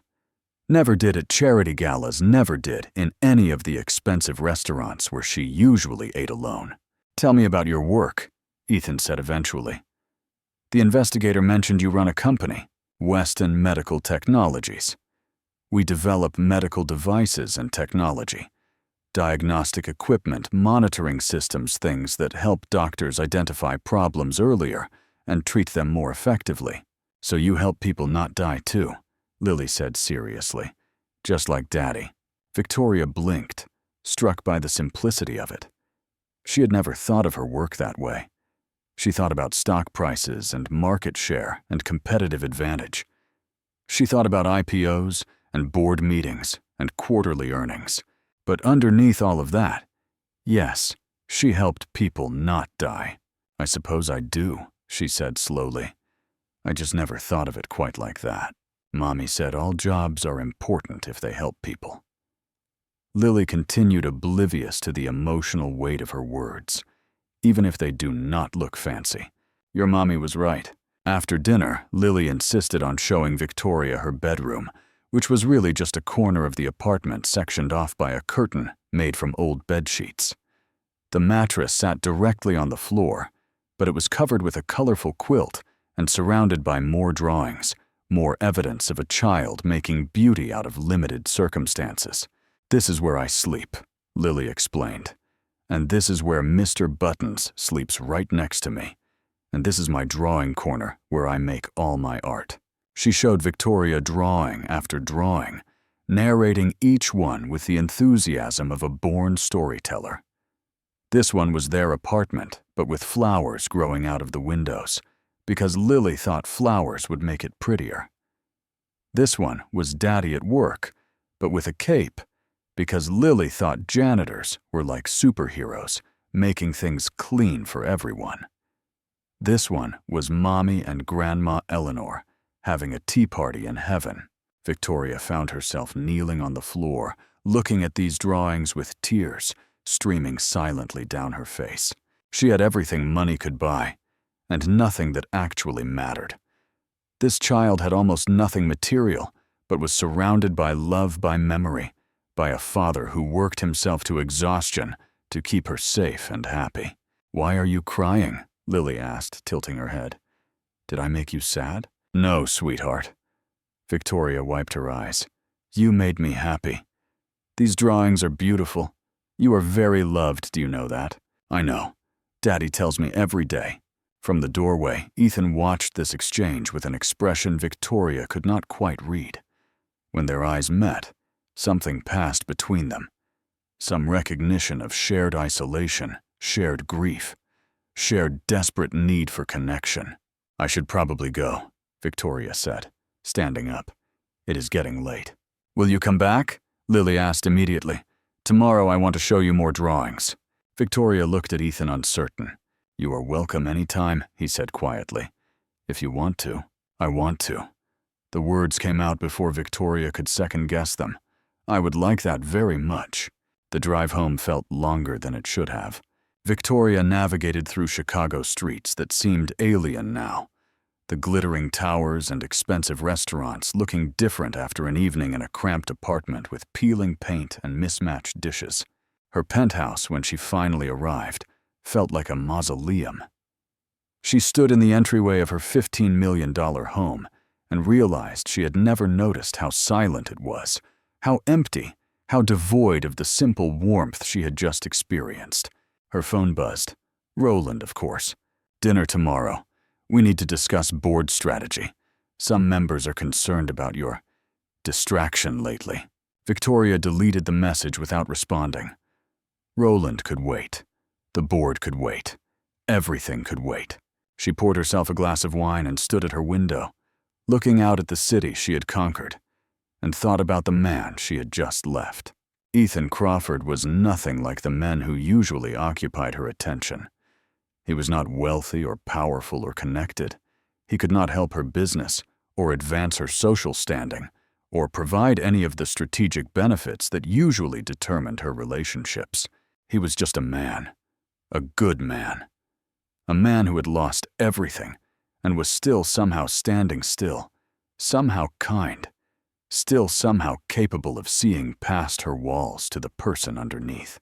She thought about the way Lily had offered her water in a chipped cup, about the pride with which she had displayed her drawings, about the matter-of-fact way she had talked about her mother and grandmother in heaven. That child had more emotional intelligence than most of the executives Victoria worked with. And Ethan, the way he had looked at her when she was crying over Lily's drawings, the way he had said, "You are welcome anytime," like he meant it, like he actually wanted her to come back. When was the last time anyone had wanted her presence for its own sake? When was the last time she had been somewhere? Not because of what she could provide, but simply because someone wanted her there. She could not remember. Her phone buzzed again. This time it was Dr. Margaret Chen. Heard through the grapevine that you went to South Chicago today. Found your mystery man. Victoria typed back, yes, I am going back tomorrow. Interesting. Tell me everything. But Victoria did not know how to explain what she had found in that small apartment. She did not have words for the feeling that was blooming in her chest, unfamiliar and frightening and wonderful all at once. She went to bed that night in her empty penthouse and dreamed of mismatched plates and boxed mac and cheese and a little girl's drawings of families reunited in heaven. Miles away in his cramped apartment, Ethan sat alone on his second-hand couch and turned Sarah's wedding ring over in his palm. His mother had told him to stop hiding, to let someone in, to say yes when life offered something good. But Victoria Weston was a billionaire, and he was a janitor. Their worlds did not intersect. Whatever connection they had felt tonight, whatever warmth had passed between them, it could not possibly lead anywhere real. Could it? Lily appeared in the doorway, Mr. Buttons tucked under her arm. Daddy, I like her. The pretty lady in the red dress? Yeah, rosy girl, why is that? Because she has sad eyes like you. But when she looked at my drawings, she smiled real. Not fake smile like some of your work friends. Real smile.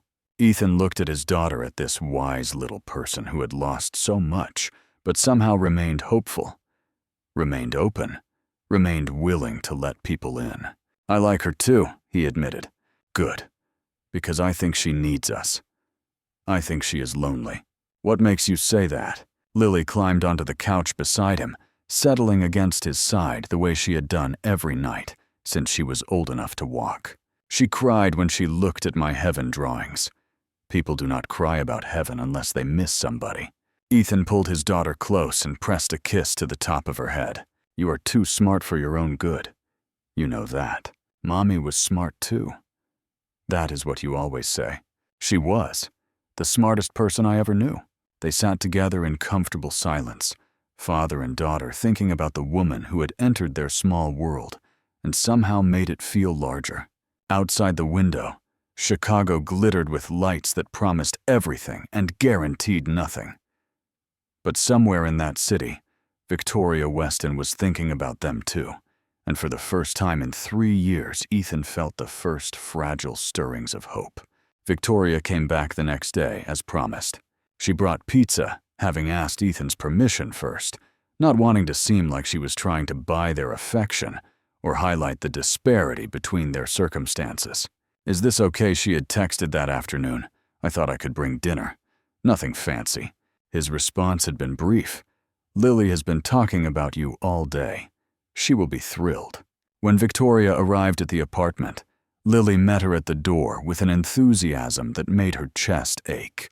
You came back. I told Daddy you would, but he said we should not get our hopes up, because sometimes adults say things they do not mean. Victoria knelt down to Lily's level. I meant it. When I said I wanted to come back, I meant it. The evening unfolded with an ease that surprised them all.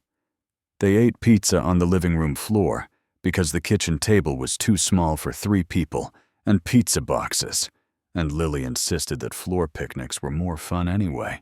Show me more of your drawings, Victoria said when they had finished eating, and Lily's face lit up like Christmas morning.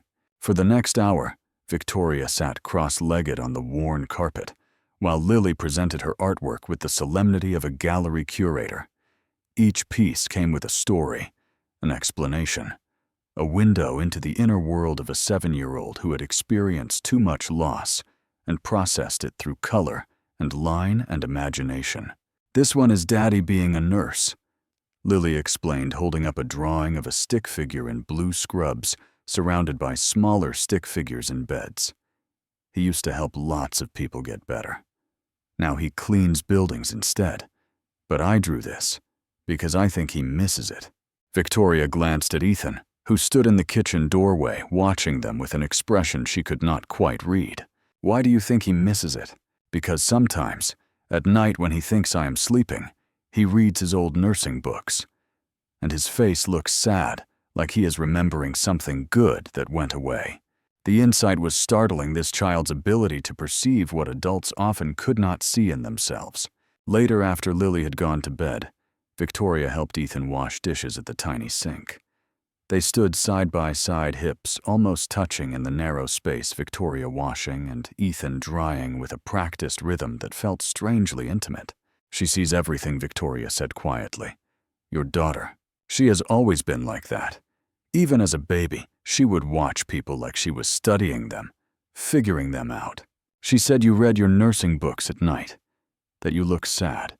Ethan was silent for a moment, drying a plate with careful attention. "I do miss it. I was good at it, I think. Making people feel better. Making them feel safe. There is something about holding someone's hand when they are scared, about being the calm voice in the middle of their crisis." He paused. "I have not felt useful in 3 years. Not like that. You felt useful on the plane. That was different. That was instinct." Was it? Victoria turned to look at him, her hands still in the soapy water. "Or was it the real you, the part you have been hiding, finally coming back?" The question hung between them, heavy with implication. "My mother said something similar. The day she died." Ethan's voice was rough. "She made me promise to stop hiding, to let someone in. And have you?" He looked at her, then really looked at her, and Victoria felt her breath catch. "I'm trying." The next evening, Victoria came back again. This time she brought books, a small selection from her own childhood that she had found in storage, stories she had loved when she was Lily's age, before her mother started working so much, before books became a luxury they could not afford. For me, Lily was reverent, handling the worn volumes like precious treasures. "Can you read them to me, please?" So Victoria read to Lily, sitting on the edge of the mattress on the floor, the child curled against her side with Mr. Buttons between them. She read about adventures and magic and children who discovered they were special, and she felt for the first time in years like she was doing something that actually mattered. From the doorway, Ethan watched with tears in his eyes that he did not let fall. No one had read to Lily since Sarah died. He had tried in the beginning, but the books had been Sarah's ritual, Sarah's special time with their daughter, and seeing them on the shelf had hurt too much to bear. Eventually, he had packed them away, told himself Lily was too old for bedtime stories, convinced himself it was fine. But watching Victoria now, watching Lily relax into the words and the warmth, he understood what his daughter had been missing. After Lily fell asleep, Victoria and Ethan talked on the fire escape, sitting on the metal stairs that overlooked an alley littered with garbage and broken dreams. "Thank you," Ethan said, "for reading to her. She used to love bedtime stories." "What happened?" "Sarah read to her every night. After she died, I could not." He shook his head. "The books were hers. The ritual was hers. Every time I tried, I just saw Sarah sitting there instead of me." Victoria was quiet for a moment, processing this admission of grief. "My mother used to brush my hair at night," she said finally. "Sit behind me and brush until I fell asleep. It was the only time she ever slowed down, the only time she was just my mom, instead of someone trying to survive." "What happened?" "She started working more. Double shifts, triple shifts, whatever it took to keep the lights on. The hairbrushing stopped, and then the goodnight kisses, and then most conversations that were not about schedules or responsibilities." Victoria looked at the sky where stars were invisible behind the city's light pollution. "She died when I was 24. I found her at her desk. She had had a heart attack alone at 2 in the morning. I'm sorry, I built everything I have because I never wanted to feel powerless like that again. I thought if I had enough money, enough success, enough control, I could protect myself from loss." She laughed, but it was hollow. "Turns out you cannot protect yourself from anything. You can just build higher walls and become more alone. So what do you do?" "I do not know." Victoria turned to look at him. "But sitting here talking to you, reading to your daughter, it is the most connected I have felt in years, maybe decades, and I do not want it to stop." Ethan reached out and took her hand. His palm was calloused rough from work that had nothing to do with who he really was, and Victoria held on like he was the only solid thing in a world that had suddenly shifted beneath her feet. "Then do not let it stop," he said quietly. "Keep coming back. Keep being here. Is that what you want?" He thought about his mother's words about promises made to dying women, about the years he had spent hiding from life. "Yes," he said. "It is what I want." By the second week, Victoria had become a fixture in their lives. She came every evening, always with something for dinner, always with books or activities, or simple enthusiasm for whatever Lily wanted to share. She learned their routine's homework at 5, dinner at 6, bath time at 7, bedtime at 8. She memorized Lily's preferences, her fears, her dreams, and slowly, carefully, she started to fall in love. It was not the dramatic, overwhelming love she had seen in movies. It was quieter than that, deeper, built from accumulated moments rather than grand gestures. She fell in love with the way Ethan talked to Lily, patient and gentle, even when he was exhausted. She fell in love with the way he made mac and cheese, adding extra butter, because that was how Lily liked it. She fell in love with the drawings on the walls, the evidence of a family that had suffered, but survived. She fell in love with his hands, still cracked from work, but capable of such tenderness. She fell in love with his eyes, tired but kind, seeing past her walls to the person beneath. On Friday, she took them to the free museum, day at the Art Institute, her first time at a museum, for any reason other than a charity function. They wandered through galleries together, Lily between them, holding both their hands. The child provided running commentary on every painting, inventing stories about the people depicted, asking questions that made both adults think. "Why is she sad?" Lily asked, pointing to a classical portrait of a woman in blue. "Maybe she is lonely," Victoria said.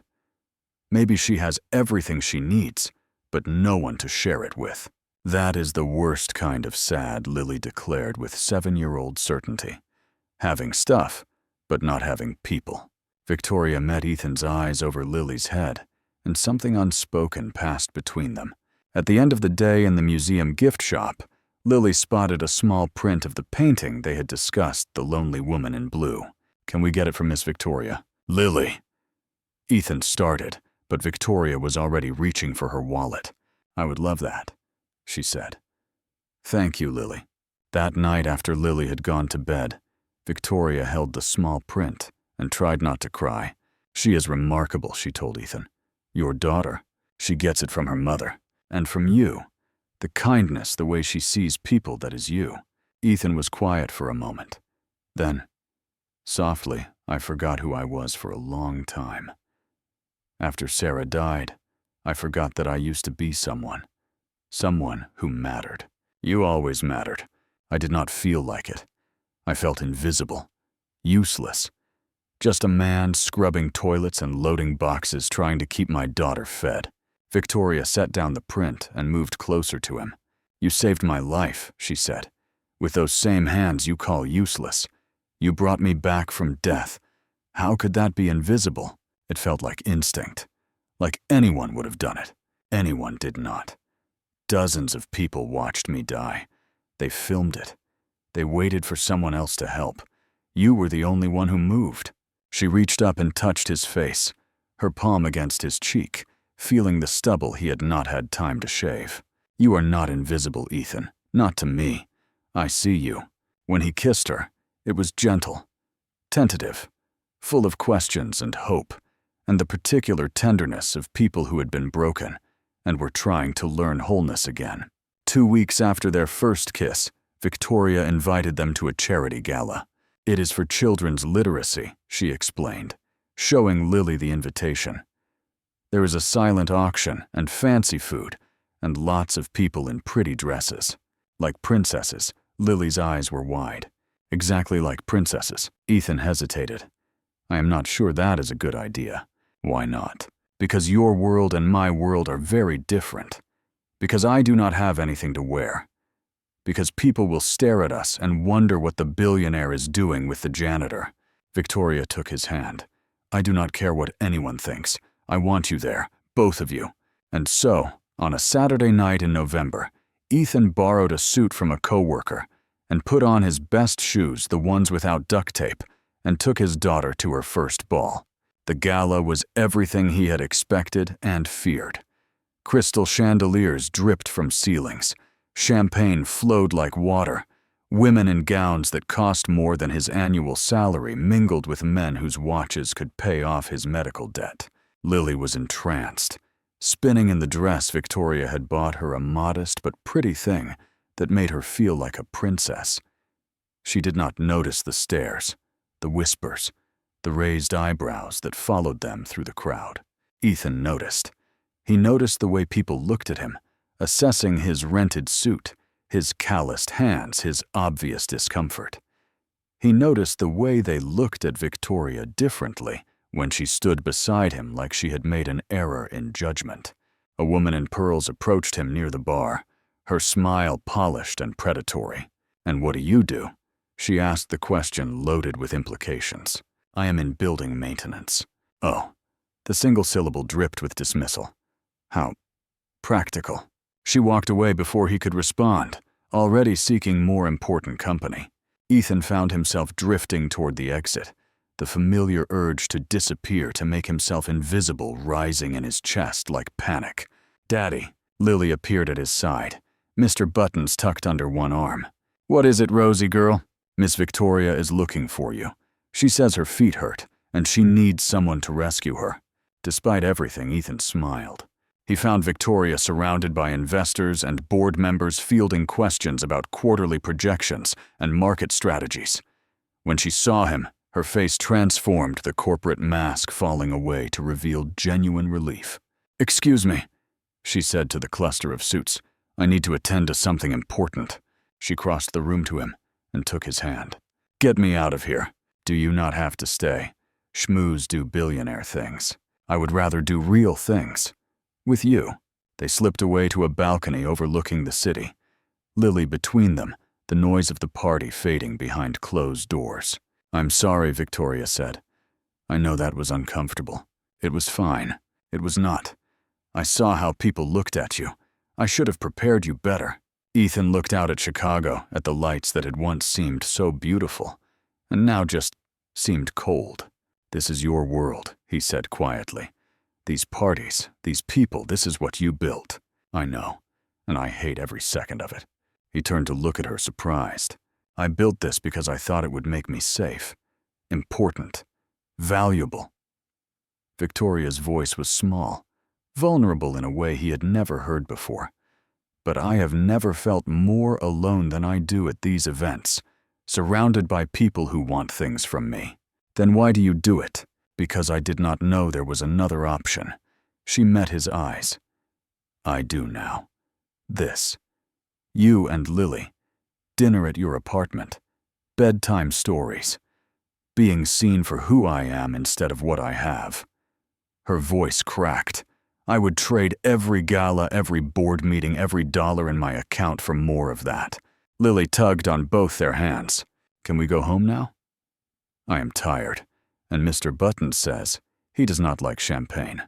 They laughed, the sound cutting through the tension, reminding them both that some things mattered more than worlds colliding, or society's judgment, or fear of what might come next. "Yes, sweetheart," Victoria said. "Let us go home." After dropping Lily at the apartment with a trusted neighbor, Victoria drove them to a quiet spot by the lake, away from the glitter and noise of the gala. They sat in her car, looking out at water that reflected city lights like scattered stars. "I have never done this before," Victoria admitted. "Done what?" "Any of it. Relationships that were not strategic. Feelings that were not calculated. Wanting someone for reasons that have nothing to do with what they can give me. I have not done this in 3 years." Ethan's voice was rough. "I have been so afraid of losing someone again that I stopped letting anyone in." "Your mother made you promise to stop hiding." "She did." "Are you going to keep that promise?" He turned to look at her. This woman who had crashed into his life at 30,000 feet. This billionaire who ate boxed mac and cheese on his living room floor. This lost soul, who seemed somehow less lost when she was with him. "I am trying," he said, "but I am scared. So am I. What if it does not work? What if we are too different? What if I lose you the way I lost Sarah? What if you do not?" Victoria took his hand. "What if this is exactly what both of us need? What if we spent all this time hiding from the thing that could actually make us happy?" "You sound like my mother." She sounded wise. She was. Ethan turned her hand over in his, tracing the lines of her palm. "She told me to say yes. When life offers something good, something that scares you, say yes anyway. And what is life offering you right now?" He looked at her, at this impossible woman who saw him when he was invisible, who valued his cracked hands and tired eyes and broken heart. "You," he said simply. "Life is offering me you." When he kissed her this time, it was not gentle or tentative. It was full of everything he had been holding back for 3 years, every fear and hope and desperate longing for connection that he had buried beneath exhaustion and grief. Victoria kissed him back, with equal intensity, her walls finally crumbling, her armor finally falling away. She had spent 41 years protecting herself, and for the first time she did not want protection. She wanted this. She wanted him. When they finally pulled apart, both breathing hard, Ethan rested his forehead against hers. "I do not know how to do this," he admitted. "Neither do I. We will probably mess it up. Probably. But you are still going to try." Victoria smiled, and it was the realest smile she had given anyone in years. "Yes, I am going to try. I am going to say yes." The weeks that followed were a revelation for both of them. Victoria learned to cook badly, but enthusiastically with Ethan, patiently guiding her through recipes that Lily deemed acceptable or needs more cheese. She learned the rhythm of their household, the bedtime rituals, the Saturday morning cartoons, the Sunday afternoon trips to the park. She learned to slow down, to be present, to exist in moments rather than constantly planning the next quarterly report. Ethan learned to let himself be cared for. He accepted Victoria's help with grocery shopping, her presence at Lily's school, events, her quiet insistence on being there whenever she could. He learned to lean on someone to share the weight he had been carrying alone for 3 years. He learned to hope again. One night as they sat together on his fire escape after Lily had fallen asleep, Ethan showed Victoria the photos he kept of Sarah. Not the single image on his altar, but the box of memories he had hidden away, unable to look at them, unable to let them go. "She was beautiful," Victoria said, studying a picture of Sarah and Ethan on their wedding day. "She was everything. For a long time I thought she was the only person I would ever love." And now, Ethan was quiet for a long moment, looking at the photograph at the woman who had been his whole world. "Now I understand something she used to say, that love is not limited, that the heart does not run out of room, that loving someone new does not mean you loved them less." He set the photograph gently back in the box. "Sarah would have liked you. She would have said you were exactly what Lily and I needed. I wish I could have met her. In a way you have. Through Lily. Through the person she helped me become." He met Victoria's eyes. "She is part of everything good in my life. And now so are you." Victoria took his hand, understanding what he was offering, what it cost him to say these words.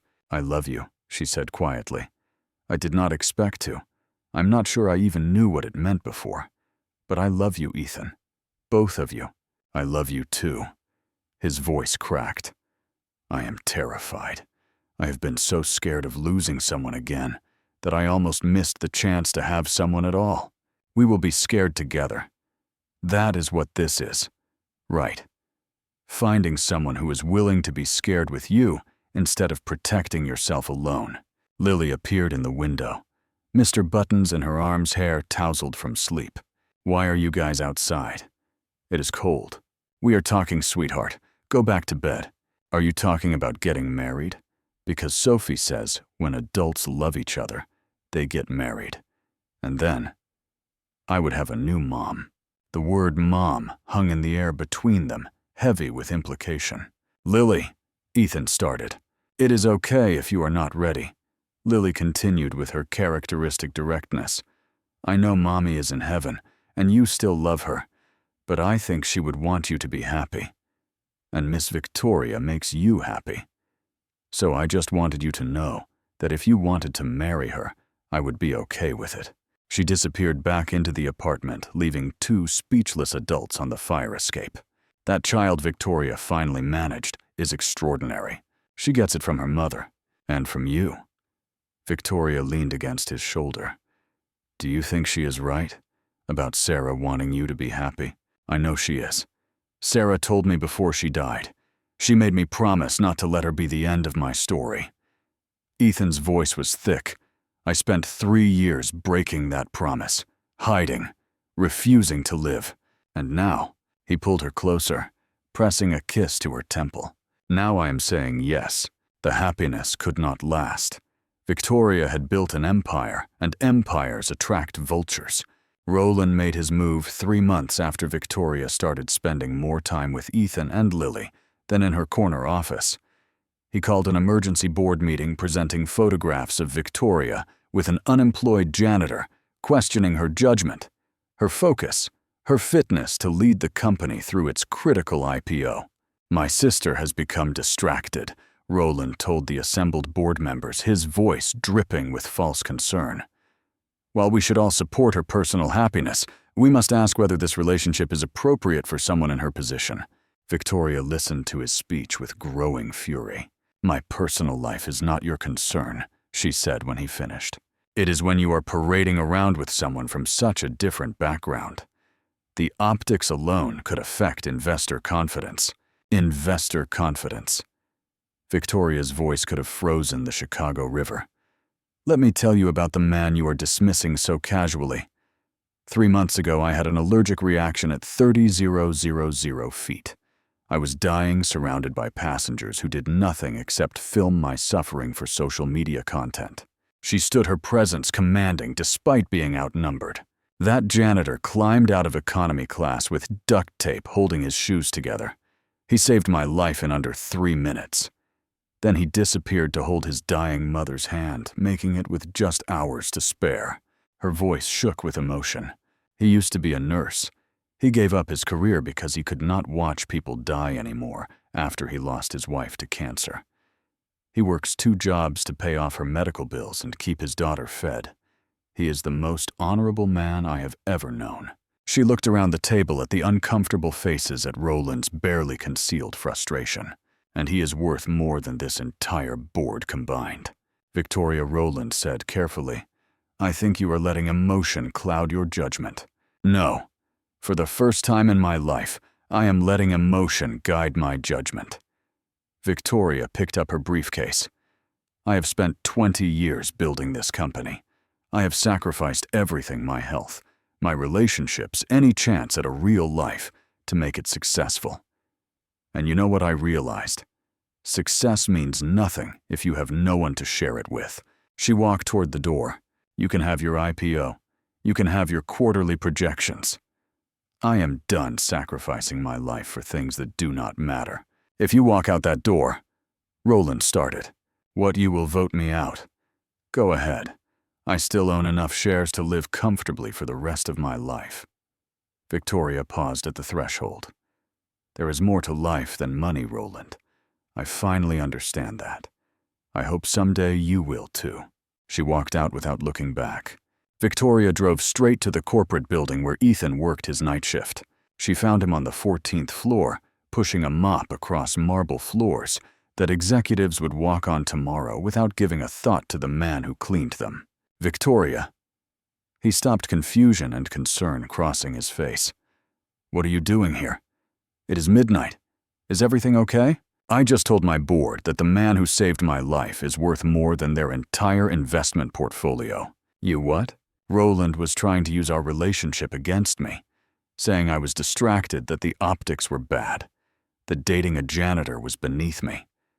Victoria stepped closer, her heels clicking on the floor he had just cleaned. "So I told them the truth." "What truth?" "That you saved my life when no one else would. That you are braver and more honorable than anyone in that boardroom. that I would trade every dollar I have for one more dinner at your apartment, one more bedtime story with Lily, one more moment of actually being alive instead of just successful. Ethan set down the mop. Victoria, you could lose everything. Your company, your position. I almost died at 30,000 feet, surrounded by people who would have stepped over my body to check their stock portfolios. Victoria cupped his face in her hands, forcing him to meet her eyes. That is not life. That is just existing. And this is more life than I have had in 41 years. You and Lily, you have shown me what matters. Connection, family, being seen. She kissed him there in the middle of an empty corporate lobby at midnight, a billionaire and a janitor finally visible to each other. I am done hiding in my castle, she whispered against his lips. I want to live. With you. With Lily. If you will have me. Ethan pulled her closer, holding her like she was the most precious thing he had ever touched. My mother told me to say yes, to stop being afraid, to let someone in, and yes, he said, his voice rough with emotion. 1,000 times yes. 1 year after a man in duct-taped shoes saved a stranger's life at 30,000 feet, everything had changed. Ethan had returned to nursing. Victoria had paid off his medical debt, the only gift he had allowed her to give him, and only after months of arguing. He worked at a children's hospital now, doing what he was born to do, saving lives with the same hands that had once scrubbed toilets. Lily was thriving still in the same apartment by Ethan's choice because he wanted her to understand that happiness did not depend on where you lived, but on who you loved. Victoria came every evening, sometimes staying over in the cramped space that had become more home to her than her $15 million penthouse ever was. On a spring afternoon, Ethan brought them to a park by the lake, the same park where Sarah had taken Lily to feed the ducks, where Eleanor had pushed her granddaughter on swings during visits, where every happy memory of his old life intersected with his new one. Lily was in on it. She had helped him pick out the ring 3 weeks ago, sworn to secrecy with a solemnity that only a 7-year-old could muster. "Why are we here, Daddy?" she asked, her eyes twinkling with barely contained excitement. "Is something special happening? We will see Rosie, girl." Victoria arrived confused by the mysterious invitation, beautiful in a simple red dress that had become her signature. "What is going on?" she asked, looking between father and daughter. "Your text was very cryptic. Gee, come quick." Lily grabbed her hand. Daddy found something special by the duck pond. She pulled Victoria across the grass to where Ethan waited, a simple picnic blanket spread on the ground. Around the blanket he had arranged photographs. Eleanor smiling in front of her trailer, Sarah radiant on their wedding day, Victoria and Lily laughing together in the kitchen, flour in their hair from a baking disaster. Victoria's breath caught as she took in the scene. "Ethan, what is this?" He dropped to one knee. "Victoria Weston. 1 year ago you stopped breathing at 30,000 feet. I was invisible, broken, ready to disappear forever. But I could not let you die. I did not know it then, but saving you was the first step in saving myself." Victoria's eyes filled with tears. "You gave me back my life. Not with money, with love. You saw me when I was invisible. You made Lily feel safe. You taught me that I deserved to be happy, that hiding was not living, that my mother was right when she told me to say yes." He opened a small box, revealing a modest ring that had taken 3 months to save for. "I cannot give you diamonds or mansions. All I can give you is everything I am.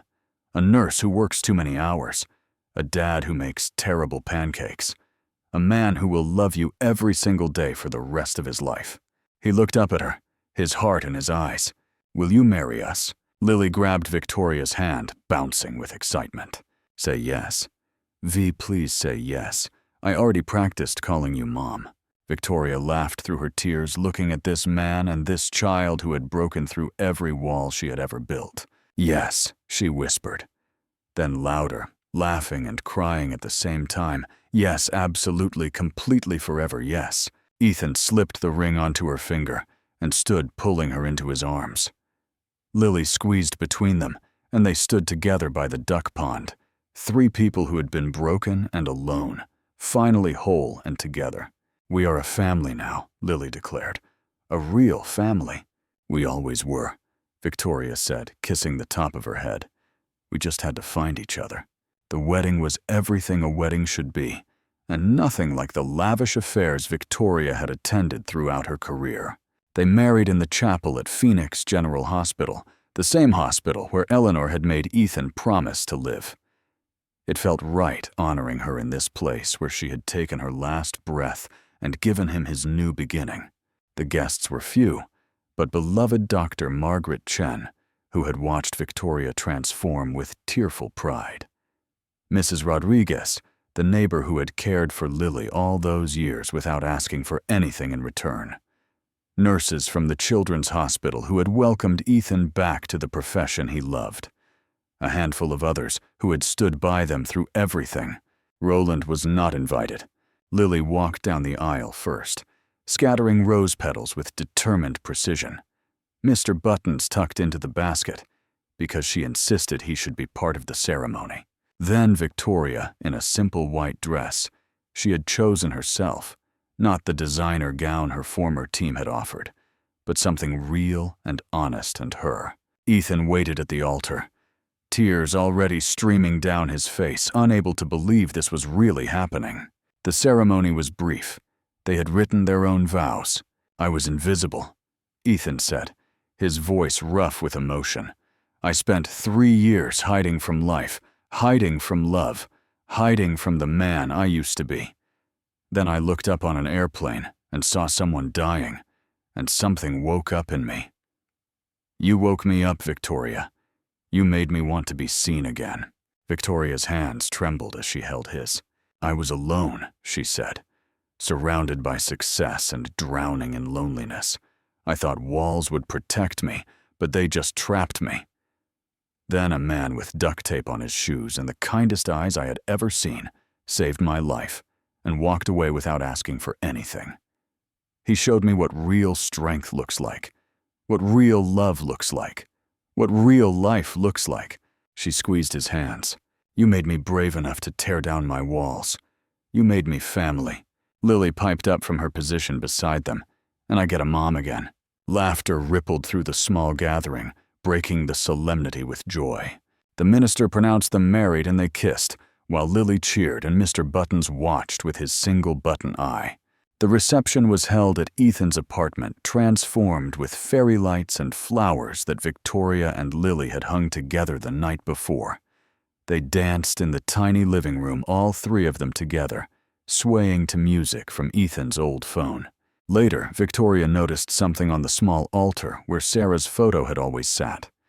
Beside it now was a photo of Eleanor, and next to Eleanor, a photo of Elizabeth Weston, Victoria's mother, the woman who had died alone at her desk. "I hope you do not mind," Ethan said, noticing where she was looking. "I thought they should all be together. The women who made us who we are." Victoria's eyes filled with tears. "They are watching us," Lily said, appearing beside them. "All of them. And they are happy because we are happy." 3 women who had shaped them, united now in love's eternal witness. 3 lives cut short by overwork and illness and the terrible unfairness of fate. But their legacy lived on in the family that gathered in this small apartment, celebrating love's victory over grief. 2 years later, the same duck pond where Ethan had proposed. Lily, now 9, chased ducks with the boundless energy of childhood Mr. Buttons, safely stored in her backpack, because she was too old to carry him around all the time, but not too old to bring him on special trips. Victoria sat on a bench, one hand resting on her rounded belly. The pregnancy had been unexpected, a miracle, the doctors said, given her age, and terrifying and wonderful all at once. Ethan sat beside her, his hand covering hers over the life growing inside her. "Are you nervous?" Victoria asked. "Terrified." "You?" "Same," she laughed.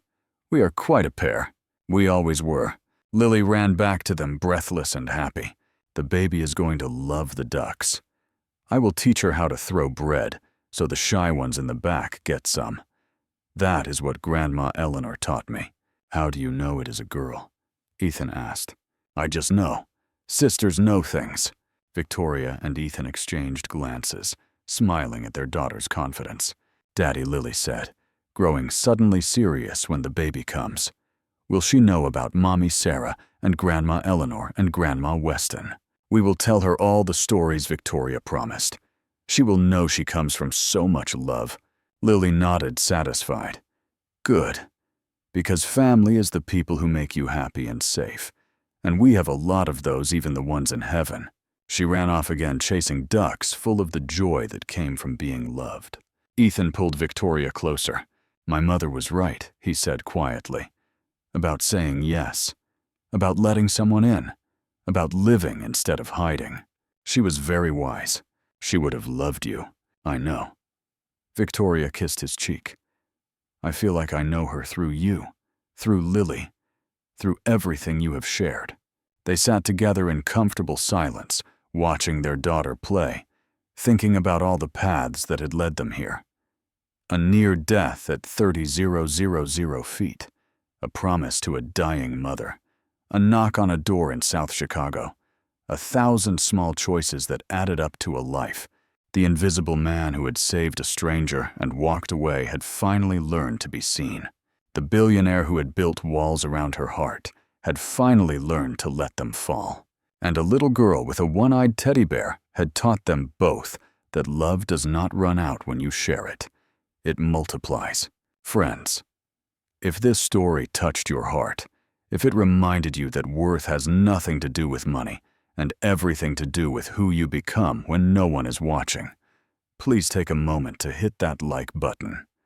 Your support means everything to us and helps us continue bringing you these heartwarming stories. If you have not already, please subscribe to our channel and turn on the notification bell so you never miss a new story.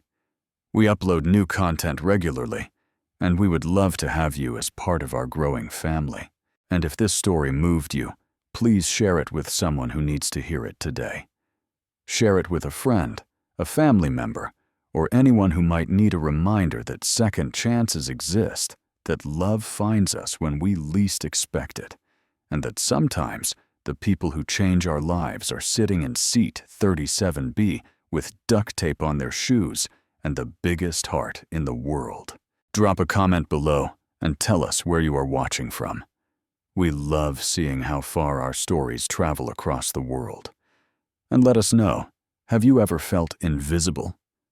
Have you ever been truly seen by someone when you needed it? Most. Your story matters, and we would love to hear it. Thank you for watching. Thank you for being here. And remember, be the person who sees. Be the person who stops. Be the person who helps. Until next time, take care of yourselves and each other.